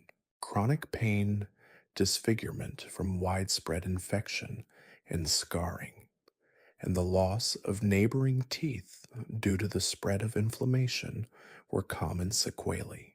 A successful extraction could lead to a cascade of problems that would plague the individual for the rest of their lives. The jawbone could become infected, leading to necrosis and the eventual loss of more teeth. Abscesses could form, burrowing through the soft tissues and creating unsightly and painful fistulas. It is crucial to understand that this lack of hygiene was not necessarily due to malice or ignorance in the sense of deliberate wrongdoing. The practitioners were working with the knowledge and understanding of their time. They did not possess the scientific framework to comprehend the role of microorganisms. Their tools were made of iron because that was the readily available, strong material. Their workshops were often communal spaces where hygiene was a secondary concern to the immediate needs of livelihood and service. However, the impact on the patient was undeniably brutal. For someone suffering from a raging toothache, the relief offered by extraction might seem worth the risk, even if they understood the inherent dangers. But the true horror lay in the unintended consequences, the infections that would turn a temporary respite into a prolonged period of suffering or even led to a premature death. The smells that permeated these workshops were not merely the sense of illness, but the pungent, often fetid odors of putrefaction and unchecked bacterial growth. The medieval barber surgeon, in his attempts to mend the body, was inadvertently contributing to its unraveling through the introduction of microscopic agents of decay. It was a grim irony, a testament to the vast gulf between medieval medical understanding and our modern science-based practices. The absence of antiseptics, the reliance on unsterilized tools, and the generally unsanitary environments transformed every dental procedure into a hazardous undertaking, a stark reminder of the constant battle against infection that has shaped medical history. The memory of these grim rituals, carried on the very air of those workshops, serves as a powerful testament to the progress made in safeguarding human health. The sweet scent of modern antiseptics stands in stark contrast to the pervasive stench of filth and the ever-present threat of rampant infection that characterized the dental practices of the Middle Ages. The contrast between the medieval approach to hygiene in dentistry and our contemporary understanding is almost unfathomable. Today, the meticulous sterilization of every instrument, The rigorous hand washing protocols for practitioners and the use of sterile disposable materials are the bedrock of safe dental care. The operating environment is designed to be as aseptic as possible, a far cry from the often cluttered and contaminated spaces of medieval workshops. Concepts like germ theory, developed through the groundbreaking work of scientists like Pasteur and Lister, have revolutionized medicine, providing the scientific basis for the hygiene practices that we now take for granted. Think of the sheer audacity of performing dental extractions with tools that had likely been used on countless patients, perhaps even those suffering from highly contagious diseases, with only a cursory wipe as a form of cleaning. The barber surgeon, in his world, might have seen himself as a healer, applying his craft with the best methods available. He would have observed the pus, the swelling, the fevers, and attributed them to the severity of the original ailment, or perhaps to the patient's weak constitution or the influence of bad humors. The idea that his own instruments or hands might be the direct cause of this secondary suffering would have been alien to his understanding. This ignorance of microbial life meant that any small cut or abrasion on the surgeon's own hands could become a portal for infection, not just for himself, but for the patients he served. A barber surgeon might have nicked his finger while shaving a client earlier in the day, and then, without washing, proceeded to manipulate the raw tissues of a patient's mouth with those same contaminated digits. The cycle of infection was relentless and largely invisible. The communal nature of early medical practice also played a role. Many of these barber surgeons were also barbers, and perhaps even performed minor surgical procedures beyond dentistry. The same basin of water might be used for shaving, for washing hands, and for rinsing instruments. The same cloths might be used to dry hands, to wipe brows, and to clean tools. This lack of specialization and containment meant that pathogens could easily spread across different types of procedures and patient populations. Furthermore, the very definition of clean was different. While outright visible dirt would have been avoided, the understanding of microscopic contamination was non existent. A tool that looked clean to the naked eye, free from visible blood or grime, was considered adequately prepared, even if it was teeming with bacteria. The miasma theory, which posited that disease was caused by foul air or vapors emanating from decaying organic matter, was a more prevalent explanation for contagion, directing attention towards environmental factors rather than direct transmission through contact. The lasting impact of these unsanitary practices was profound. Beyond the immediate risks of infection, repeated dental interventions without proper hygiene could lead to chronic oral health issues, further undermining the well-being of the population. The struggle against dental pain was a constant feature of medieval life, and the methods used to combat it, while born of necessity, were often as harmful as the original affliction. The fear of dental work was not solely rooted in the anticipated pain of the procedure itself, but also in the very real likelihood of succumbing to a secondary, more deadly infection. The smell of the barber surgeon's shop was, therefore, more than just an unpleasant aroma. It was a sensory indicator of the hidden dangers lurking within. It spoke of a medical world still grappling with fundamental principles of disease transmission, a world where the absence of basic hygiene made every intervention a perilous gamble.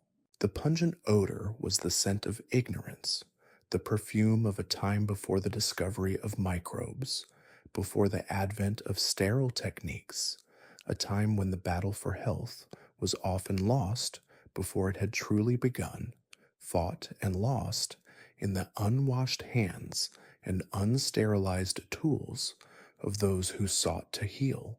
The stark reality is that the antiseptic scent we associate with modern medical care was entirely absent, replaced by the pervasive and deadly odor of filth. The clamor of the tavern, usually a symphony of boisterous laughter, the clinking of pewter tankards, and the hearty sing-song of minstrels, would take on a different tenor when a dental emergency presented itself. For those of more modest means, or for those in villages far removed from the established urban centers where barber surgeons plied their trade with somewhat greater regularity, the local inn was often the only recourse. It was here, amidst the communal hearth and the pervasive scent of spilled ale and wood smoke, that tooth extraction, one of the most common and feared medieval medical interventions, frequently occurred. The setting itself was a stark contrast to the hushed reverence we associate with modern medical practice. Instead of sterile white walls and the quiet hum of machinery, one found rough-hewn wooden tables sticky with spilled drinks, benches worn smooth by generations of patrons, and an atmosphere thick with the mingled aromas of roasted meats, fermented grain, and the unwashed bodies of those gathered. Imagine the scene: a patron, perhaps a farmer, whose face had swollen grotesquely from a periapical abscess, his brow beaded with sweat, and his breath coming in ragged gasps, would seek out a barber or even a more robustly built villager known for their steady hand. The barber, often a man of practical skills beyond the shearing of hair and beard, was a logical choice. His trade necessitated the handling of sharp instruments, and his shop, while not a sanctuary of hygiene, was at least a designated place for dealing with physical ailments, albeit minor ones. However, when a barber wasn't readily available, or when the need was urgent and the nearest barber was miles away, the tavern's communal spirit, ironically, could provide the solution. The innkeeper himself might possess the rudimentary skills, or perhaps a fellow patron, emboldened by a few too many flagons of ale, might volunteer his services, seeing a chance to prove his mettle or simply to alleviate a neighbor's suffering. The operating theater in such a scenario was often a corner of the common room, or perhaps a more private alcove if one was available and the tavern was not too crowded. The chosen spot would be cleared of the usual debris, sticky rushes, stray crumbs, and perhaps the remnants of a spilled drink, with a quick sweep of a hand or a damp rag that had seen better days. The lighting would be provided by the flickering flames of the hearth or by tallow candles, casting long dancing shadows that did little to inspire confidence. The tools of the trade were as rudimentary as the setting. The familiar iron dental key, a twisted instrument designed to grip and wrench the offending tooth, was the most common implement. It would be produced from a pouch, perhaps having been used for a similar purpose earlier that day or even earlier that week. There was no thought of sterilization in the modern sense. A quick wipe on a tunic or a cursory rinse in a communal ale jug might be the extent of its preparation. The patient, already racked with pain, would be positioned as best as possible. Often, this meant being seated on a sturdy stool or even a barrel, while the operator braced himself against a table or the wall for leverage. The gathered patrons, their curiosity piqued by the unfolding drama, would form a hushed semicircle, their usual boisterousness subdued by a mixture of morbid fascination and genuine sympathy. The air, already thick with the smells of the tavern, would now carry a new tension, a palpable apprehension that mingled with the aroma of ale and sweat. The operator would approach, his expression a mixture of grim determination and perhaps a touch of bravado. His hands, likely as grimy as the rest of the tavern's furnishings, reaching for the patient's head. The sounds of the extraction itself would have been a stark contrast to the general din. The sharp, metallic scrape of the key against the tooth, the groan of protest from the bone as the instrument began to twist, and then the dreaded, sickening crack or tearing sound as the tooth was finally dislodged. These were sounds that would have echoed in the ears of the patient long after the pain began to subside, and indeed, long after the inevitable infection set in. The immediate aftermath was often marked by a rush of blood, which would drip onto the sawdust covered floor, or perhaps onto the same rag that had been used to clean the instrument, creating a grim tableau that would then be hastily wiped away. The social dynamic of these tavern based extractions is fascinating. It highlights how essential medical care, particularly for common ailments that plagued the populace, was not confined to specialized practitioners or secluded infirmaries. Instead, it was woven into the very fabric of everyday life, accessible yet inextricably linked to the often unpleasant realities of communal living.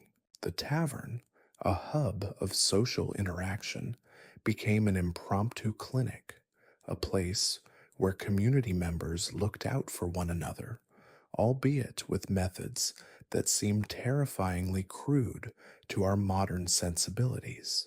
There was a certain democratization of healthcare that occurred in these informal settings. If one could afford the barber surgeon's fees, or if one lived within reach of his services, that was one avenue. But for the vast majority who lived and worked in the rural villages or the poorer quarters of towns, the tavern offered a more readily available, if riskier, solution. The cost was often minimal, perhaps a few pence, or even a shared drink with the operator. This accessibility, however, came at a steep price in terms of efficacy and safety. The lack of proper sanitation, the rudimentary tools, and the untrained or semi trained operators meant that the success of an extraction was often a matter of luck as much as skill. The psychological impact of undergoing such a procedure in a public, boisterous setting cannot be overstated.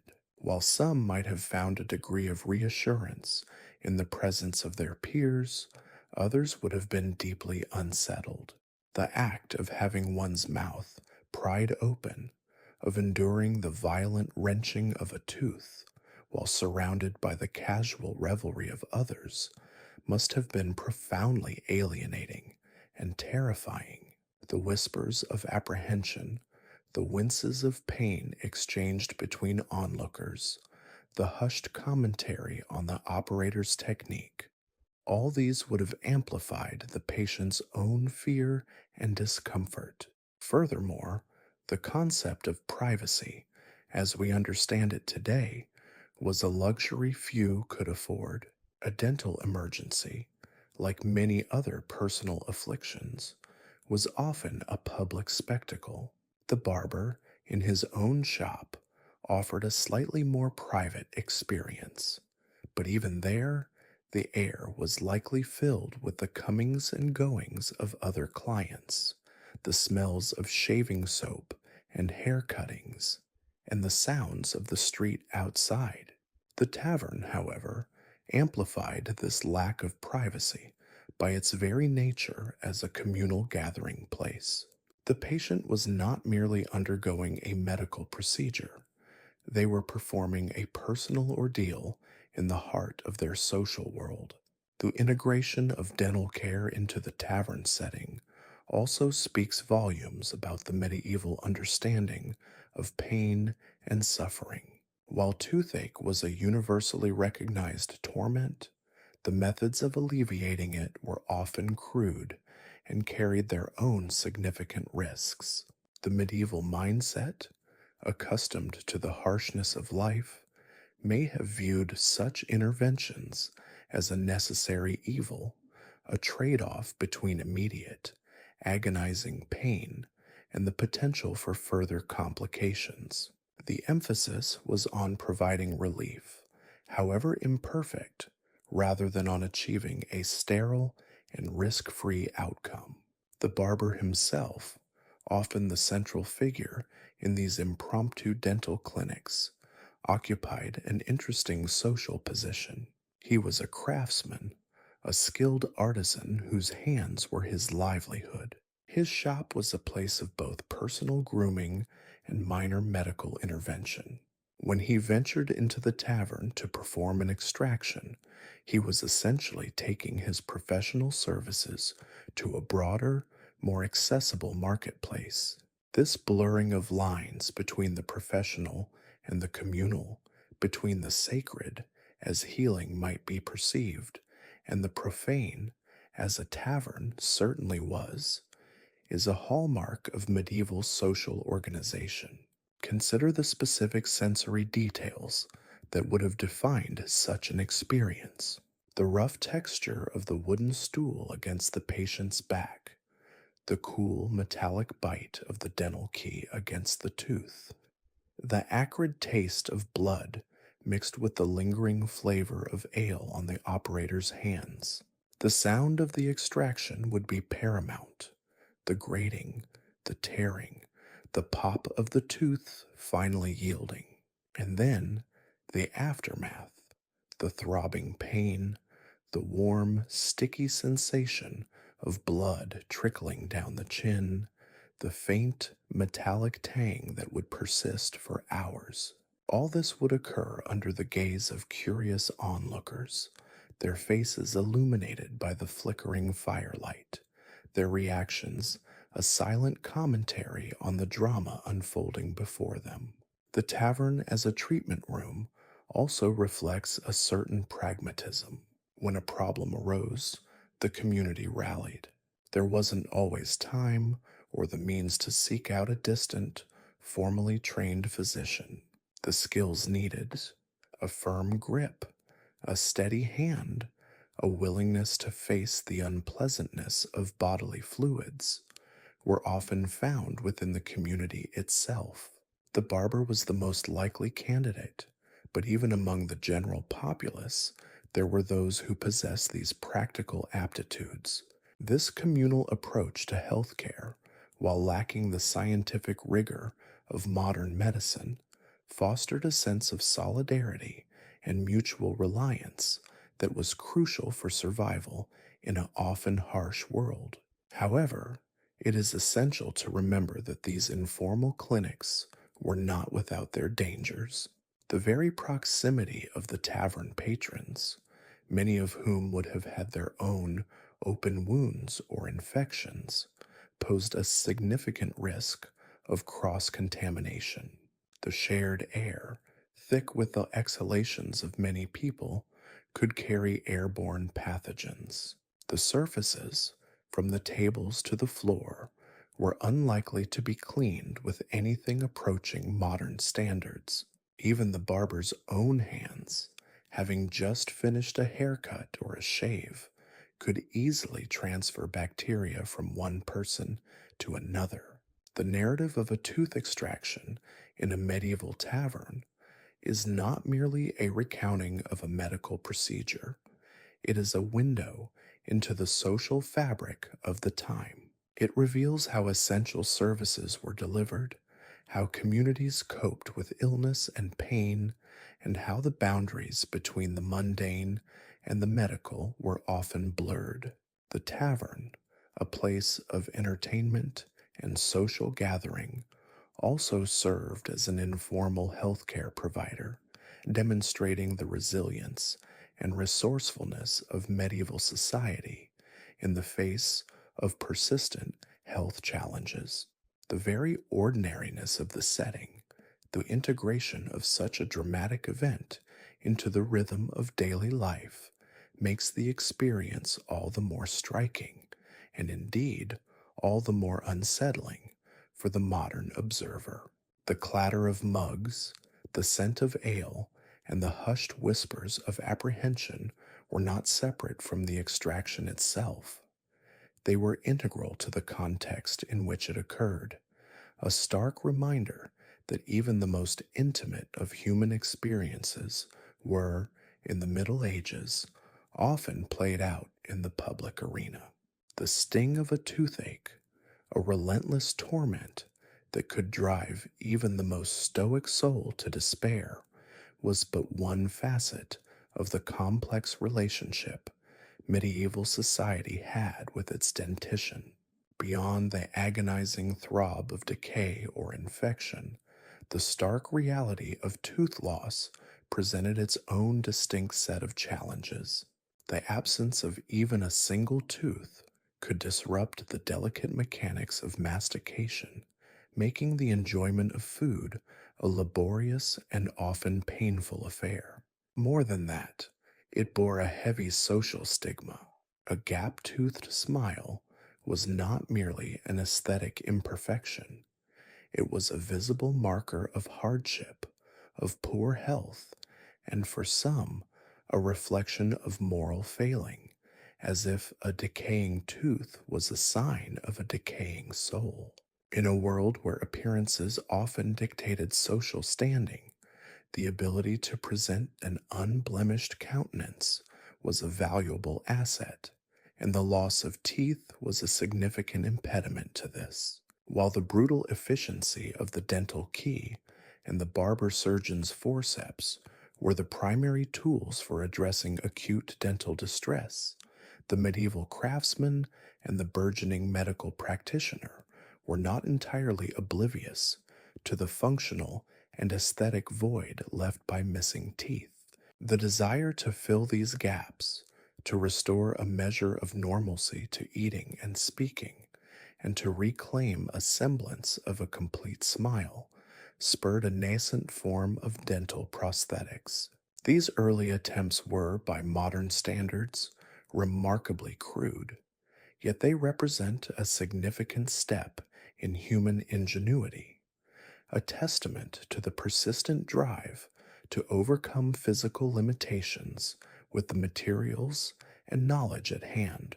The most readily available and seemingly plausible material for crafting artificial teeth was ivory.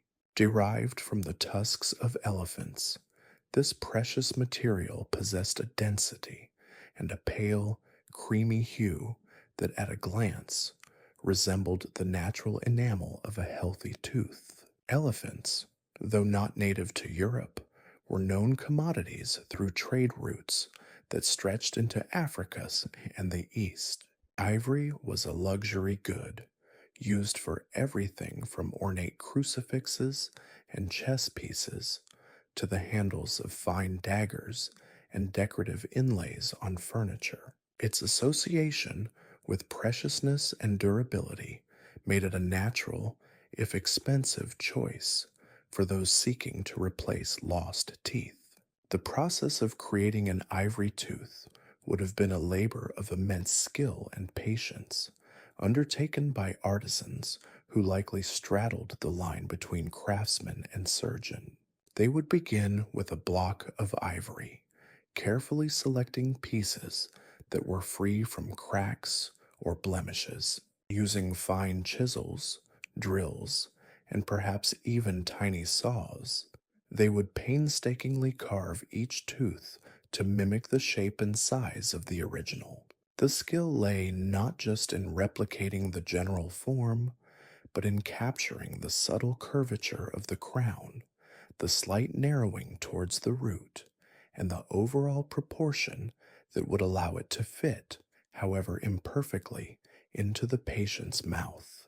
The craftsman would have to consider the specific missing tooth, whether it was an incisor, a canine, or a molar, each with its unique morphology. Once carved, the ivory tooth would require a method of attachment. This was the most challenging aspect of the endeavor, and the techniques employed varied. One common approach involved fashioning a small peg or a threaded shank onto the base of the carved ivory tooth. This peg would then be inserted into a prepared socket in the jawbone, often where the original tooth's root had been. This preparation would likely have been done by a surgeon or a barber surgeon who would clear out any remaining debris from the socket. The hope was that the bone would, over time, grow around the peg, securing the artificial tooth in place. However, the risk of infection, the poor fit of the materials, and the body's natural rejection of foreign objects meant that such anchors were often unstable and prone to failure. Another method involved using the patient's own remaining teeth as anchors. A small hole might be drilled through the base of the ivory tooth, and then a fine gold or silver wire would be used to ligate or tie the artificial tooth to an adjacent healthy tooth. This required a delicate touch, as too much tension could damage the supporting tooth, while too little would render the prosthesis loose and ineffective. The wire would need to be carefully concealed, tucked away in the spaces between the teeth to minimize its visibility. While this method offered a greater degree of stability than relying solely on bone integration, it was a more invasive procedure and still carried the inherent risks of infection and damage to the natural dentition. The visual effect of these ivory replacements, while undoubtedly an improvement over a gaping void, would have been far from perfect. Ivory, despite its initial pale color, tended to yellow and stain over time, losing its initial luster and taking on a dingy, aged appearance. It was also susceptible to wear and could be damaged by the acidic foods and drinks that were common in the medieval diet. Furthermore, the natural translucency and subtle variations in color that characterize real enamel were difficult to replicate with carved ivory. The result was often a tooth that, while present, stood out as distinctly artificial to a discerning eye. Beyond ivory, less precious materials were also employed, particularly for those of more modest means. Bone, often taken from animals such as cattle or pigs, could be carved in a similar fashion to ivory. However, bone was a more porous material, prone to discoloration and decay, and it lacked the inherent strength and aesthetic appeal of ivory. It would have been a more utilitarian solution, providing a functional replacement at a lower cost, but with even greater limitations in terms of durability and appearance. The most somber and ethically questionable source of material for these prosthetic teeth was regrettably human teeth themselves. The practice of transplanting teeth from one person to another, often referred to as tooth transplantation or dentition, was a grim reality of medieval dentistry. These teeth were typically sourced from individuals who had recently died, or in more opportunistic and less scrupulous instances, from the poor, the executed, or even from captured enemies. The procurement of these teeth was a morbid undertaking, carried out by scavengers or unscrupulous practitioners who saw a market for such grim commodities. The process of transplanting a human tooth was fraught with peril. The tooth, once extracted, would need to be cleaned and then carefully fitted into the socket of the recipient. The challenges were immense, ensuring a proper fit, preventing the rejection of the foreign tissue, and most importantly, combating the inevitable infection that would arise from introducing potentially diseased or decomposed tissue into an open wound. The success rate of such procedures would have been abysmally low, with a high probability of the transplanted tooth failing to integrate, leading to further pain, swelling, and infection. Yet, the desperation of those suffering from tooth loss, coupled with the desire to restore their appearance, meant that even these risky procedures were sometimes attempted. The skill of the medieval dentist or craftsman lay not only in the carving and attachment, but also in the preliminary assessment of the patient. They would need to examine the mouth, determine which teeth were missing, and assess the condition of the remaining teeth and gums. The patient's own oral hygiene habits, their diet, and their general health would all play a role in the potential success of any prosthetic work. It is highly unlikely that detailed records of such assessments were kept, and the decision-making process would have been largely based on empirical observation and the accumulated experience of the practitioner. The social impact of these early attempts at dental prosthetics cannot be overstated. For an individual who had lost one or more teeth, the ability to once again present a relatively complete smile could have a profound effect on their self-esteem and their ability to engage in social interactions. In a society that placed significant value on outward appearance, the restoration of even a partial dentition could mean the difference between social isolation and active participation in community life. It allowed individuals to speak more clearly, to eat more comfortably, and to project an image of health and vitality that might otherwise have been impossible. Furthermore, the existence of these prosthetic teeth, however imperfect, signifies a growing awareness of dental health as a distinct area of medical concern. While the primary focus remained on extraction and the alleviation of acute pain, the efforts to replace lost teeth demonstrated a nascent understanding that oral health encompassed more than just the absence of suffering. It also involved the maintenance of function and the preservation of appearance. This growing concern, however limited by the available technology and understanding, laid the groundwork for future advancements in dental science. The craftsmen who undertook this work were often anonymous figures, their names lost to the mists of time. They were the unsung heroes of medieval dentistry, the individuals who, armed with little more than sharp tools, a keen eye for detail, and a deep understanding of materials, sought to mend the broken smiles of their era. Their work, while primitive by modern standards, was a crucial bridge between the purely extractive practices of earlier times and the more sophisticated restorative dentistry that would emerge in later centuries. They represent a fascinating intersection of art, craft, and medicine, driven by a fundamental human desire to overcome adversity and to find beauty, even in the face of physical imperfection.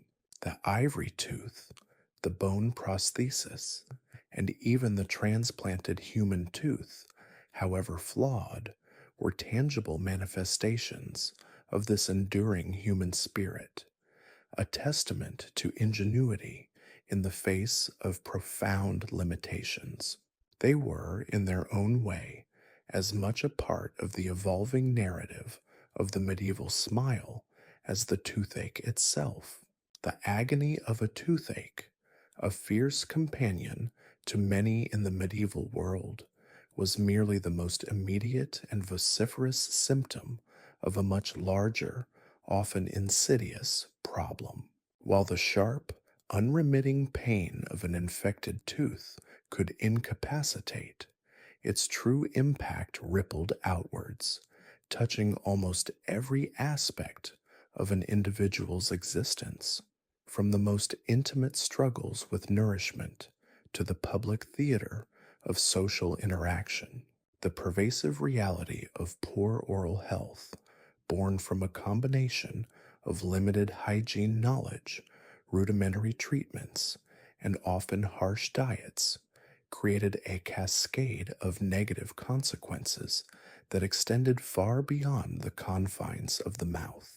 It was a silent epidemic, its sufferers bearing the brunt of a condition that was not just uncomfortable, but fundamentally debilitating. Imagine for a moment the simple act of eating. For someone with multiple decayed, loose, or missing teeth, this daily necessity transformed into a grueling trial. The ability to properly chew, to break down food into manageable particles that the digestive system could efficiently process, was severely compromised. Tough, fibrous vegetables, common staples in the medieval diet, became almost impossible to consume without significant pain or the risk of further dislodgement. Even softer foods could be a challenge if they contained small, hard seeds or fragments that could lodge themselves painfully into the sensitive gums or vacant sockets. This difficulty in mastication led directly to malnutrition. The body, deprived of the essential nutrients derived from a well-eaten meal, began to falter. Even if plentiful food was available, the capacity to absorb its goodness was diminished. Chronic undernourishment weakened the immune system, making individuals more susceptible to a host of other illnesses. A persistent toothache or the inability to eat properly could therefore be the insidious starting point of a downward spiral into more severe ailments, from wasting diseases to fevers that ravage the body. The mouth, the gateway to sustenance, became a site of perpetual struggle, undermining the very foundations of health.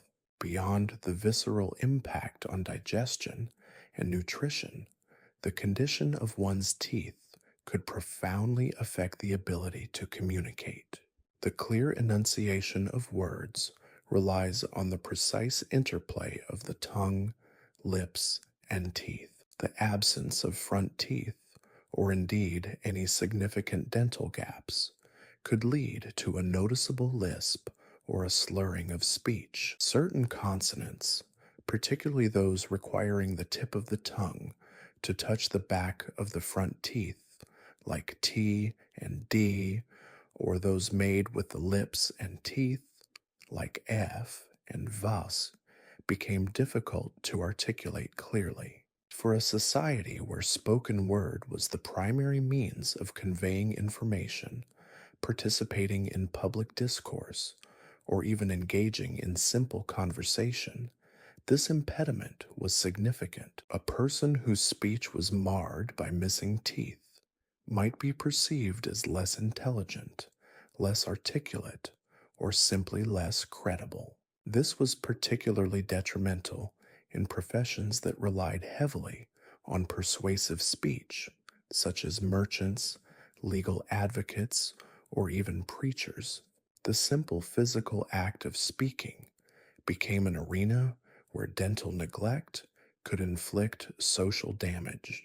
The social stigma attached to visible dental decay and loss was perhaps one of the most pervasive and dehumanizing consequences.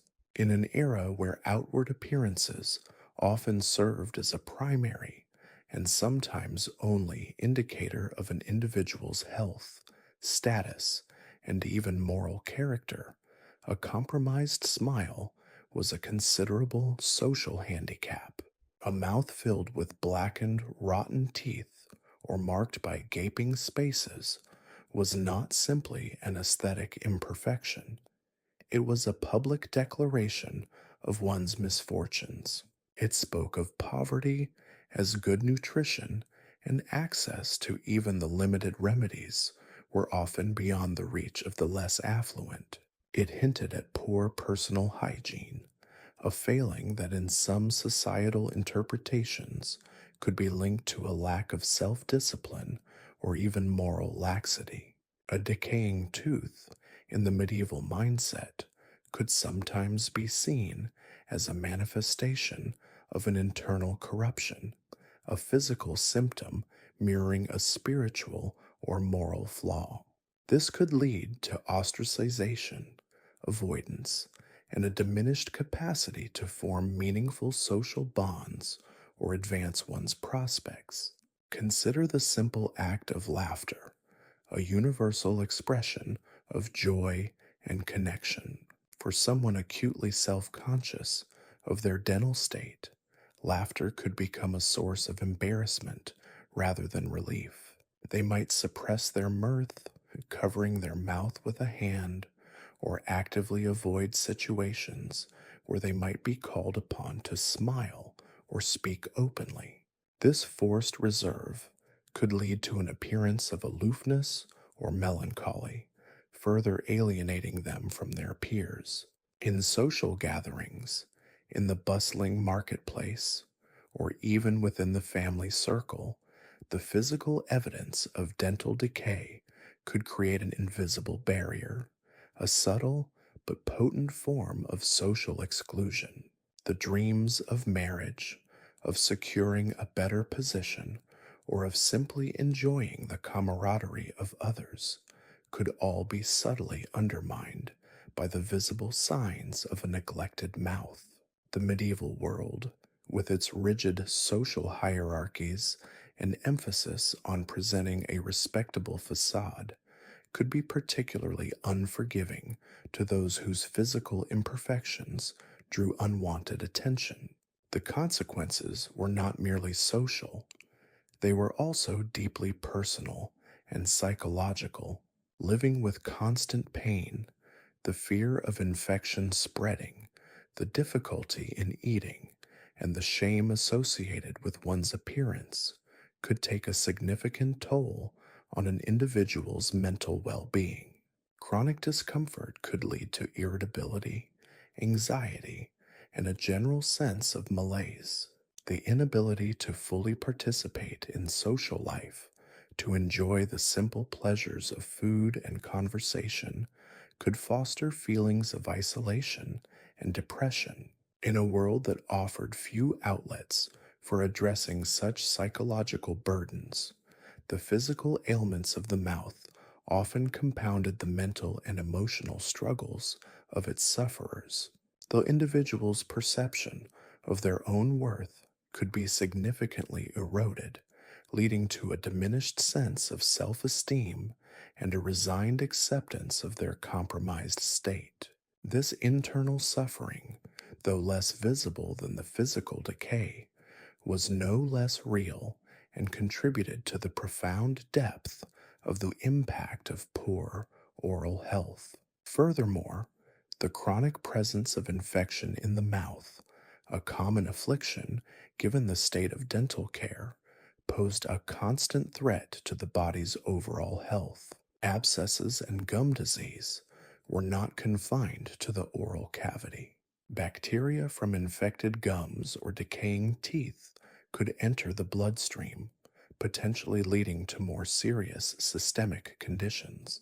While medieval physicians did not have our modern understanding of germ theory, they were aware of the general principle that ill humors or infections could spread throughout the body. An unhealed wound, such as a socket from an extracted tooth or a festering infection within the gums, could act as a persistent source of disease. This could manifest as fevers, general weakness, inflammation in other parts of the body, or even, in the most extreme cases, contribute to sepsis. The mouth, therefore, was not an isolated component, but a critical nexus that could influence the health of the entire organism. The seemingly localized problem of a rotten tooth held the potential for widespread bodily damage. The diet of the medieval period, often characterized by coarse grains, roughage, and a lack of readily available acidic fruits for cleaning teeth, also contributed to the problem. While sugar was a luxury item, the consumption of hard, chewy foods, along with the gritty elements often present in unrefined grains, would have caused wear and tear on the teeth. Fermented foods and drinks, while important for preservation, could also contribute to the acidity in the mouth, further eroding enamel. Without regular access to tooth cleaning tools or knowledge of effective oral hygiene practices, the mouth became a breeding ground for bacteria. The infrequent or harsh methods of cleaning, such as using rough cloths, twigs, or even just rinsing with water, were largely insufficient to combat the constant assault of food particles and microbial growth. This created a vicious cycle. Poor oral hygiene led to decay and infection, which in turn made effective cleaning and eating more difficult, exacerbating the problem. The medieval understanding of the body was deeply rooted in the theory of the four humors: blood, phlegm, yellow bile, and black bile. Imbalances in these humors were believed to be the cause of most illnesses. Dental problems were often attributed to an excess of cold or phlegmatic humors settling in the jaw and teeth, causing them to decay or become painful. Treatments, therefore, often aimed at rebalancing these humors through methods like purging, bloodletting, or applying warming poultices. While these approaches might offer temporary relief from pain, they did little to address the underlying causes of dental decay and infection, such as bacteria and poor diet. This humoral theory, while comprehensive in its own framework, ultimately failed to provide effective solutions for the pervasive issues of oral health, leaving individuals trapped in a cycle of pain and deterioration. The practitioners who dealt with dental issues, often barber surgeons or itinerant healers, possessed a limited arsenal of knowledge and tools. Their primary intervention was extraction, a brutal and often dangerous procedure performed with crude instruments. While effective for removing a source of acute pain, it did little to preserve teeth or address the reasons for their decay. The concept of preventive dentistry was virtually non existent, even when efforts were made to address the aesthetic and functional deficits of missing teeth. As discussed previously, these were often undertaken by skilled artisans rather than medical professionals, further separating the physical repair from the broader understanding of health. The suffering caused by poor oral health in the Middle Ages was thus a multifaceted experience, deeply embedded in the social, dietary, and medical realities of the time. It was not merely a localized ailment, but a systemic burden that affected nutrition, communication, social standing, and overall well-being. The individual who endured a rotten tooth or the loss of a precious incisor was not just experiencing physical pain. They were navigating a complex web of challenges that could profoundly shape their life's trajectory. The stark contrast between the often heroic efforts to alleviate suffering through extraction or rudimentary prosthetics and the overwhelming prevalence of the problem underscores the profound limitations of medieval medical understanding while simultaneously highlighting the resilience and ingenuity of those seeking relief.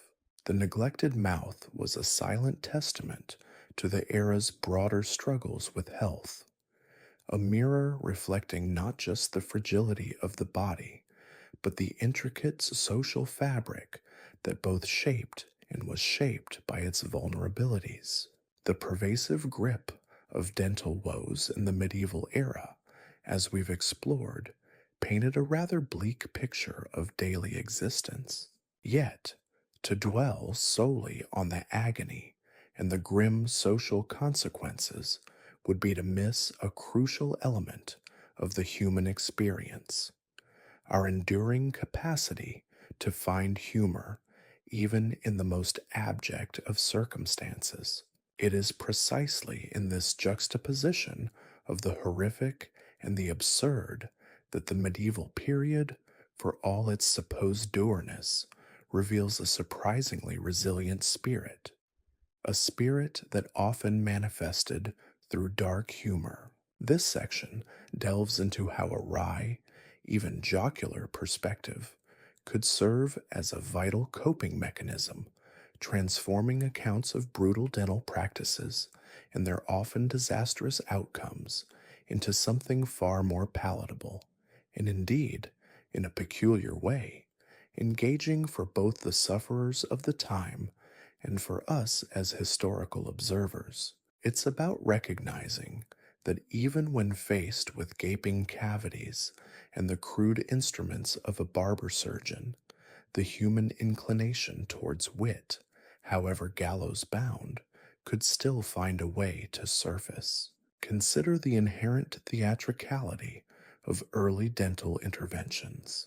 The itinerant tooth puller, with his questionable credentials and even more questionable tools, was a figure of both dread and, for some, a perverse fascination. Imagine the scene: a marketplace thronged with folk, the air thick with the smell of roasted meats and less savory effluvia, and at its center, a makeshift stage upon which a man with a leather apron and a set of menacing pliers would hold court. He'd often begin with a flourish, a grand pronouncement about his unparalleled skill, promising swift and painless relief from the torment that gnawed at so many. This was theater, pure and simple, with the audience composed of the ailing, the curious, and the morbidly entertained. And where there is performance, especially one tinged with such inherent danger and discomfort, there is fertile ground for jocularity.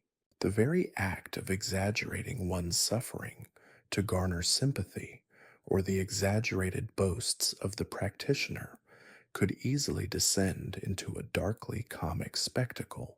A wag in the crowd might jest about the healer's supposed magic touch, perhaps comparing his pliers to the instruments of a blacksmith, or remarking that the only thing he'd pull with certainty was coin from the patient's purse. Medieval texts, while not always explicitly detailing humorous anecdotes about dentistry, often contain within their descriptions a certain understated irony that modern readers can interpret as dark wit. The very language used to describe dental maladies and their remedies can, with a shift in perspective, evoke a grim chuckle. Take, for instance, the descriptions of toothworms, the prevalent, albeit erroneous, belief that tiny unseen creatures were responsible for decay.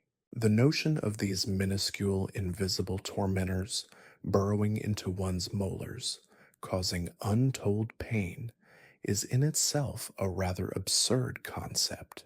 If one were to personify these imagined pests, it's easy to envision medieval sufferers comically blaming their aching teeth on a specific worm with a particularly nasty disposition, or even engaging in pretend conversations with these phantom invaders, pleading with them to vacate their premises. Such a fanciful explanation for such a real an agonizing problem, while scientifically baseless, possesses a narrative quality that borders on the fantastical, and in that fantasy, a seed of dark humor can be sown. The remedies themselves were often a source of grim amusement.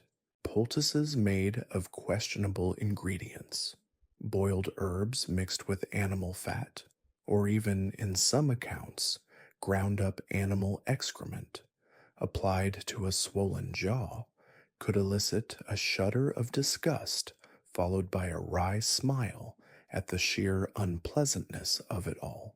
The idea of alleviating pain with something so foul smelling or bizarrely composed is a classic trope of dark comedy. One can easily imagine a patient, enduring the stench of a particularly potent poultice, remarking with a sigh, "Well, at least this smells worse than the toothache." Or perhaps a shared jest among those awaiting treatment, comparing the dubious efficacy of various foul concoctions with the resigned understanding that their options were severely limited.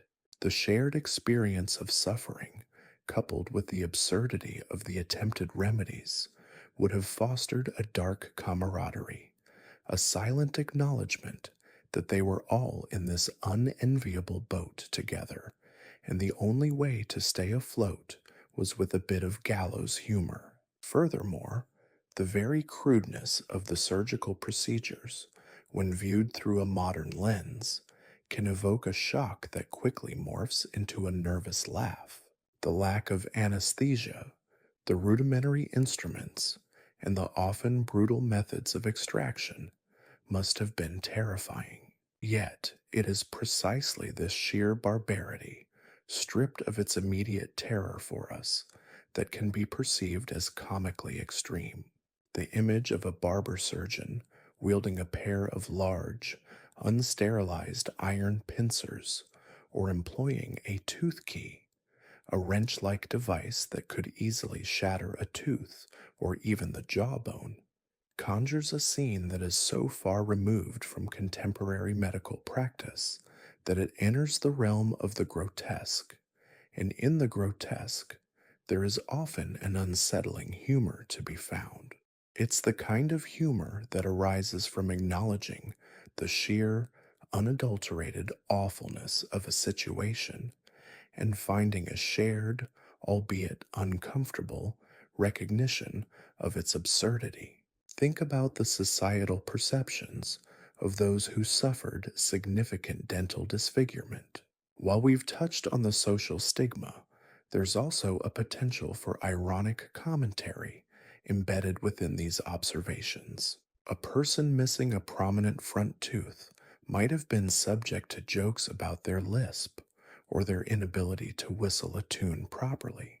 While these remarks would undoubtedly have been hurtful, the underlying social dynamic would have also involved a certain level of teasing that in its own way acknowledges the human tendency to find amusement in perceived imperfections. It's a dark observation on how, even in a period of immense hardship, social groups would develop their own forms of banter, their own ways of pointing out the eccentricities of others, even if those eccentricities were born of painful ailments. The humor here is not about endorsing cruelty, but about recognizing the complex interplay of social dynamics, where even suffering could be a source of commentary, however grim. The very concept of progress in dental care, when viewed historically, can also be a source of amusement. The transition from a simple extraction to slightly more sophisticated, though still primitive, methods of stabilization or replacement can be framed as a comedic journey of trial and error. Imagine the early attempts at prosthetics, a crude wooden peg or a carved bone imitation, ill-fitting and likely more of a hindrance than a help. The earnestness with which these rudimentary solutions were presented contrasted with their obvious limitations, offers a glimpse into a less polished, more experimental approach to problem solving. It's a reminder that even the most earnest efforts to improve human well being can appear comically misguided from a later vantage point. The endurance of certain popular beliefs, even when contradicted by emerging evidence, also provides fodder for amusement. The persistence of the toothworm theory, for example, long after more rational explanations for decay began to surface, speaks to a certain stubbornness in human belief systems. The mental image of learned physicians debating the precise species of tooth boring worm while their patients writhed in agony is a scenario ripe with ironic potential. It highlights the disconnect between abstract knowledge and lived experience, and the often comical ways in which societies grapple with understanding the unknown. The practice of using strong liquors or even opium as rudimentary anesthetics before extraction could also be viewed through a lens of dark humor.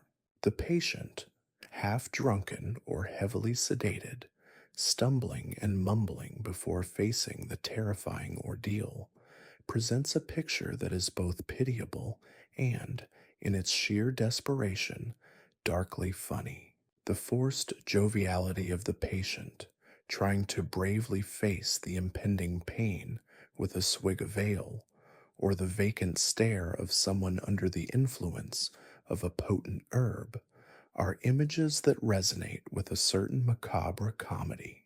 The very attempt to mask the terror with a chemical haze is a testament to human resilience, but also a stark reminder of the primitive state of pain management. The persistence of superstition in healing practices surrounding dental ailments adds another layer to this exploration of dark humor.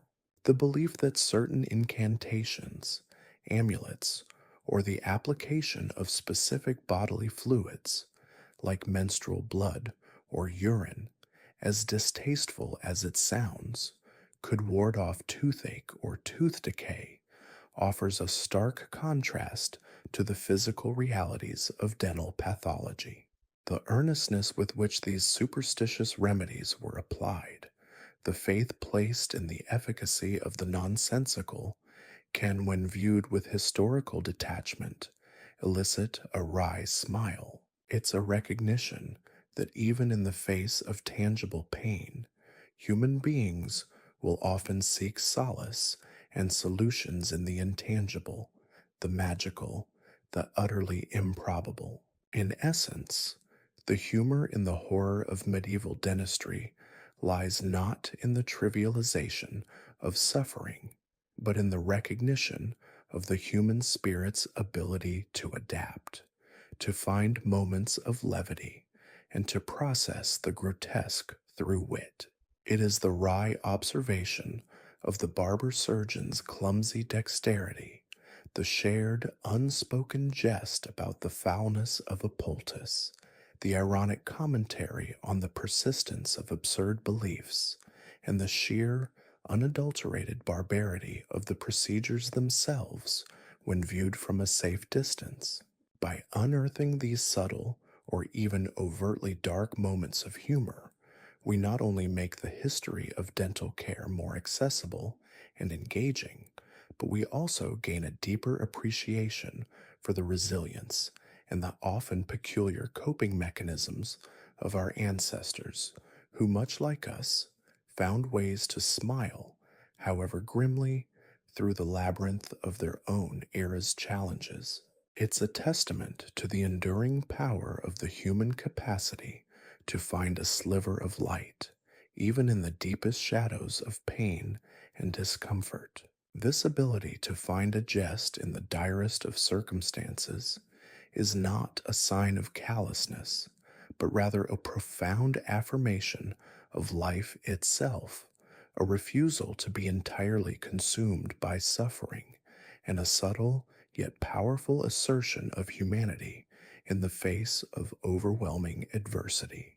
The laughter, even when it's a hollow echo in a darkened marketplace, is a sound that resonates with the enduring strength of the human psyche, a sound that reminds us that even amidst the most tooth wrenching agony, the spirit can, and often will, find a way to chuckle. The chasm separating dental care across the centuries is, to put it mildly, astronomical. To even attempt a direct comparison between the brutal, often terrifying procedures of the medieval period and the sophisticated, remarkably comfortable treatments of today is akin to comparing a medieval siege weapon to a modern precision laser. The very words we use to describe these experiences highlight this disparity. For our medieval forebears, a dental emergency meant confronting the crude realities of the barber surgeon, the itinerant tooth puller, or perhaps a more learned physician whose understanding of oral health was by modern standards rudimentary at best. For us, it often means scheduling an appointment, perhaps enduring a brief period of mild discomfort, and emerging with a problem resolved, often with the aid of technology that would have seemed like sorcery to those in the past. Consider the concept of pain relief. In the medieval world, options were severely limited, relying primarily on the patient's fortitude, perhaps augmented by strong drink like ale or wine, or by herbal concoctions with varying degrees of efficacy and often unpleasant side effects. The searing agony of a toothache was to be endured, or met with the blunt force of extraction. The barber surgeon, often lacking any formal anesthetic beyond the sheer terror of the procedure itself, would wield instruments that were frankly terrifying. The infamous tooth key, a lever like device designed to grip and twist the offending tooth, was a notorious instrument of torture. Its use often resulted not only in the extraction of the tooth, but also in damage to the jawbone, surrounding teeth, or soft tissues. The drawing iron, a sharp, hooked instrument, was another common tool used to dislodge the tooth from its socket. The process was frequently accompanied by significant bleeding, infection, and excruciating pain. The idea of a spa day for the teeth, as we might euphemistically describe a modern dental visit, would have been utterly incomprehensible, even laughable, to someone facing the prospect of having their molars ripped out with iron pincers, their mouth potentially filled with blood and grit. Fast forward to the 21st century, and the landscape is transformed. The very word root canal, a procedure that strikes a certain apprehension into modern hearts, conjuring images of drills and discomfort, is in reality a testament to our advanced understanding and capabilities. For the medieval patient, a severely decayed or infected tooth that reached the pulp would almost inevitably lead to extraction, with all the attendant pain and trauma. Today, a root canal treatment is a highly refined process. Local anesthetics, administered via a fine needle, numb the tooth and surrounding tissues, rendering the procedure virtually painless. Imagine the relief. Instead of brute force, dentists employ specialized instruments, often guided by digital imaging, to meticulously clean out the infected pulp tissue, disinfect the canals, and then seal them. The process is a marvel of precision and control. Comparing the sterile, controlled environment of a modern dental surgery with its advanced equipment and anesthetics to the blood-spattered, dimly lit workspace of a medieval barber surgeon is a stark illustration of progress It's the difference between a carefully orchestrated symphony and a chaotic, deafening cacophony. Sterilization, a cornerstone of modern medicine and a critical factor in patient safety, was a concept largely unknown, or at least poorly understood, in the medieval era. Instruments were often crude, shared, and rarely, if ever, properly sterilized. This lack of hygiene was a significant contributor to the high rates of infection, sepsis, and even death that followed dental procedures. A simple extraction could easily become a fatal ordeal due to post operative infection. Today, every instrument used in a dental practice undergoes rigorous sterilization processes, typically using autoclaves that employ high pressure steam. Gloves, masks, and a clean working environment are standard. This commitment to asepsis has dramatically reduced the risks associated with dental treatment, transforming it from a potentially life threatening undertaking into a generally safe and routine aspect of healthcare. The materials used in dentistry have also undergone a revolution. Medieval dentists had little to work with beyond what nature provided. For tooth replacement, they might have resorted to carved bone, ivory, or even teeth extracted from deceased individuals or animals. These prosthetics were often ill fitting, uncomfortable, and served more as a cosmetic filler than a functional replacement. The advent of materials like porcelain, amalgam, and later composite resins and advanced ceramics has allowed for the creation of restorations and prosthetics that are not only aesthetically pleasing but also durable and biocompatible. Modern fillings, for instance, are often bonded directly to the tooth, protecting it from further decay and restoring its strength and function.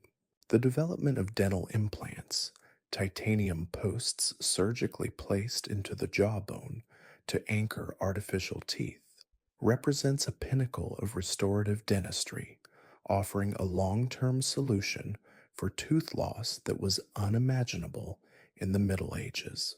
Furthermore, our understanding of oral biology, the causes of dental disease, and the mechanisms of pain has deepened immeasurably. Medieval people attributed tooth decay to a variety of causes, most famously the toothworm, a mythical creature believed to bore into the teeth and cause pain. This lack of scientific understanding meant that treatments were often based on superstition or guesswork. Today, we understand that dental caries, decay, is caused by bacteria that produce acid, eroding tooth enamel. We know that periodontal disease is an inflammatory condition affecting the gums and supporting bone, caused by bacterial plaque. This knowledge allows for targeted preventive measures and effective treatments.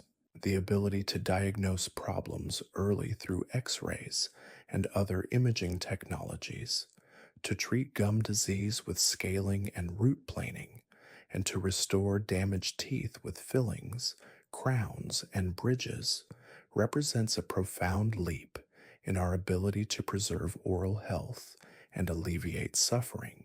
The sheer commitment to patient comfort is another area where the contrast is striking. While modern dentistry isn't without its anxieties for some, the focus on minimizing pain and anxiety is paramount. Techniques like conscious sedation, where patients are given medication to relax them before and during treatment, further enhance the experience. The development of smaller, quieter, and more precise dental drills has also reduced the sensory assault associated with dental procedures. For someone in the medieval period, dental treatment was an ordeal to be faced with grim determination, often with no guarantee of success and a high probability of significant pain and trauma. Today, for many, a trip to the dentist is a routine maintenance appointment, a far cry from the life altering, often agonizing interventions of the past. To further illustrate this gulf, consider the medieval practice of cauterization for bleeding gums or infected sockets. This involved applying a hot iron or a caustic chemical to seal blood vessels and destroy diseased tissue. The sheer barbarity of searing flesh to stop bleeding or to attempt to kill infection is difficult for us to fully comprehend. The pain would have been intense, the risk of further damage and scarring significant.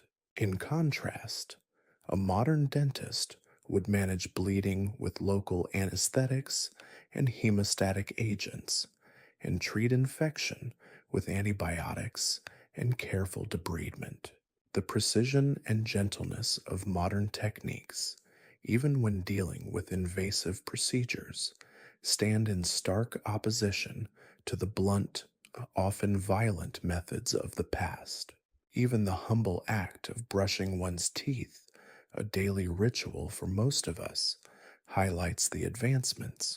Medieval individuals might have used rudimentary brushes made from twigs, animal hair, or even feathers, along with abrasive powders like salt or brick dust. These methods, while better than nothing, were unlikely to be as effective as modern toothbrushes with their soft nylon bristles and the use of fluoride toothpaste, which is scientifically proven to strengthen enamel and prevent decay. The very understanding of the importance of daily oral hygiene and the development of effective tools to achieve it is a testament to centuries of cumulative knowledge and innovation. The transformation in dental care is not merely about technological advancement, it's about a fundamental shift in our approach to health and well being. The medieval perspective often viewed dental problems as a matter of fate, a punishment for sins, or the work of supernatural forces. While some physicians sought to understand the physical causes, their tools and knowledge were limited. Today, dentistry is a highly specialized field grounded in scientific understanding and driven by a commitment to preserving health, preventing disease, and restoring function and aesthetics with a focus on patient comfort and safety. The journey from the crude, painful, and often dangerous interventions of the past to the sophisticated, relatively painless, and highly effective treatments of the present is one of the most remarkable success stories in the history of medicine, offering a profound appreciation for the comforts and capabilities we often take for granted. It makes the struggles of those who lived before us all the more poignant, and their resilience all the more admirable. The journey through the often gruesome landscape of medieval dentistry, from the agonizing tooth pulling to the rudimentary attempts at care, offers a profound lens through which to view not only the evolution of medicine, but also the persistent, unwavering human spirit. Looking back at the stark realities faced by our ancestors, it's easy to focus on the lack of technology, the absence of anesthetics, and the often brutal methods employed. Yet, beneath this veneer of primitive practice lies a powerful testament to the fundamental human drive, the deep-seated desire to alleviate suffering. Even in the face of immense limitations, individuals sought remedies for the gnawing pain of toothache, the disfigurement of lost teeth, and the debilitating effects of oral infections. This innate impulse to heal, to improve one's condition, propelled the slow, often incremental, but ultimately relentless march of medical understanding and practice. What we can glean from this toothless past is far more than just a historical curiosity. It's a vital lesson in the nature of progress itself. Every crude instrument, every herbal poultice, every whispered incantation aimed at soothing a throbbing jaw represented an attempt, however imperfect, to push back against the darkness of ignorance and pain. These early endeavors, born out of necessity and a desperate need for relief, were the nascent seeds from which our modern, sophisticated healthcare systems would eventually sprout. It underscores the crucial truth that innovation is not always a sudden, brilliant flash, but often a laborious process of trial, error, and persistent refinement, built upon the foundations laid by those who came before. The courage it must have taken to endure or to administer these early dental interventions is humbling. They lacked the certainty of modern diagnosis, the precision of advanced imaging, or the reassuring efficacy of contemporary pain management. Yet, they persevered, driven by an empathy and a desire to help that transcends the technical capabilities of their era. This historical perspective also serves to illuminate the paramount importance of scientific progress and education. The medieval misconception of the toothworm, while seemingly bizarre to our modern sensibilities, stemmed from a genuine attempt to rationalize observed phenomena with the limited scientific framework available. Their explanations were, of course, flawed, leading to ineffective or even harmful treatments.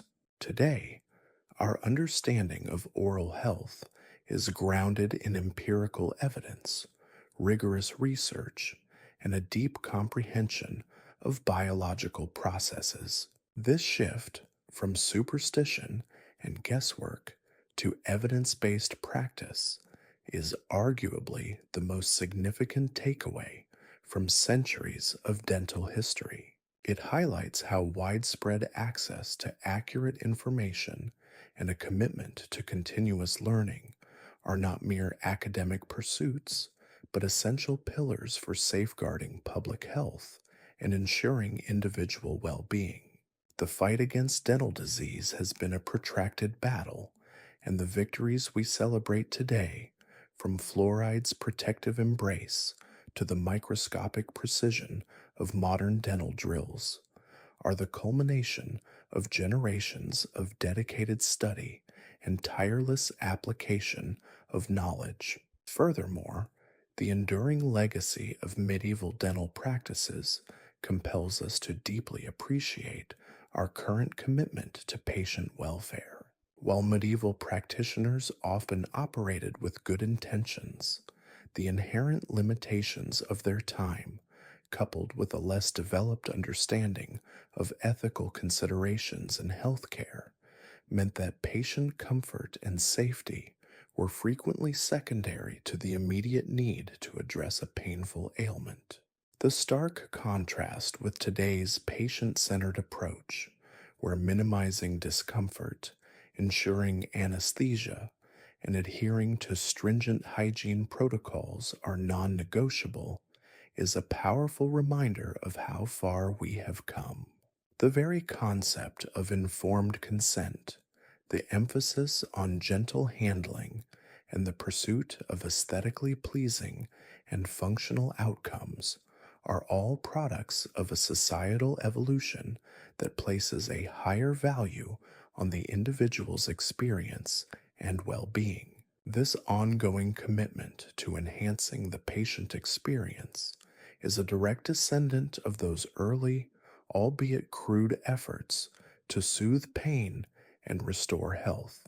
It is a testament to our evolving understanding of what constitutes true healing, one that encompasses not just the physical repair, but also the psychological comfort and dignity of the person being treated. The narrative of dental history is, in essence, a microcosm of the broader human story of innovation and resilience.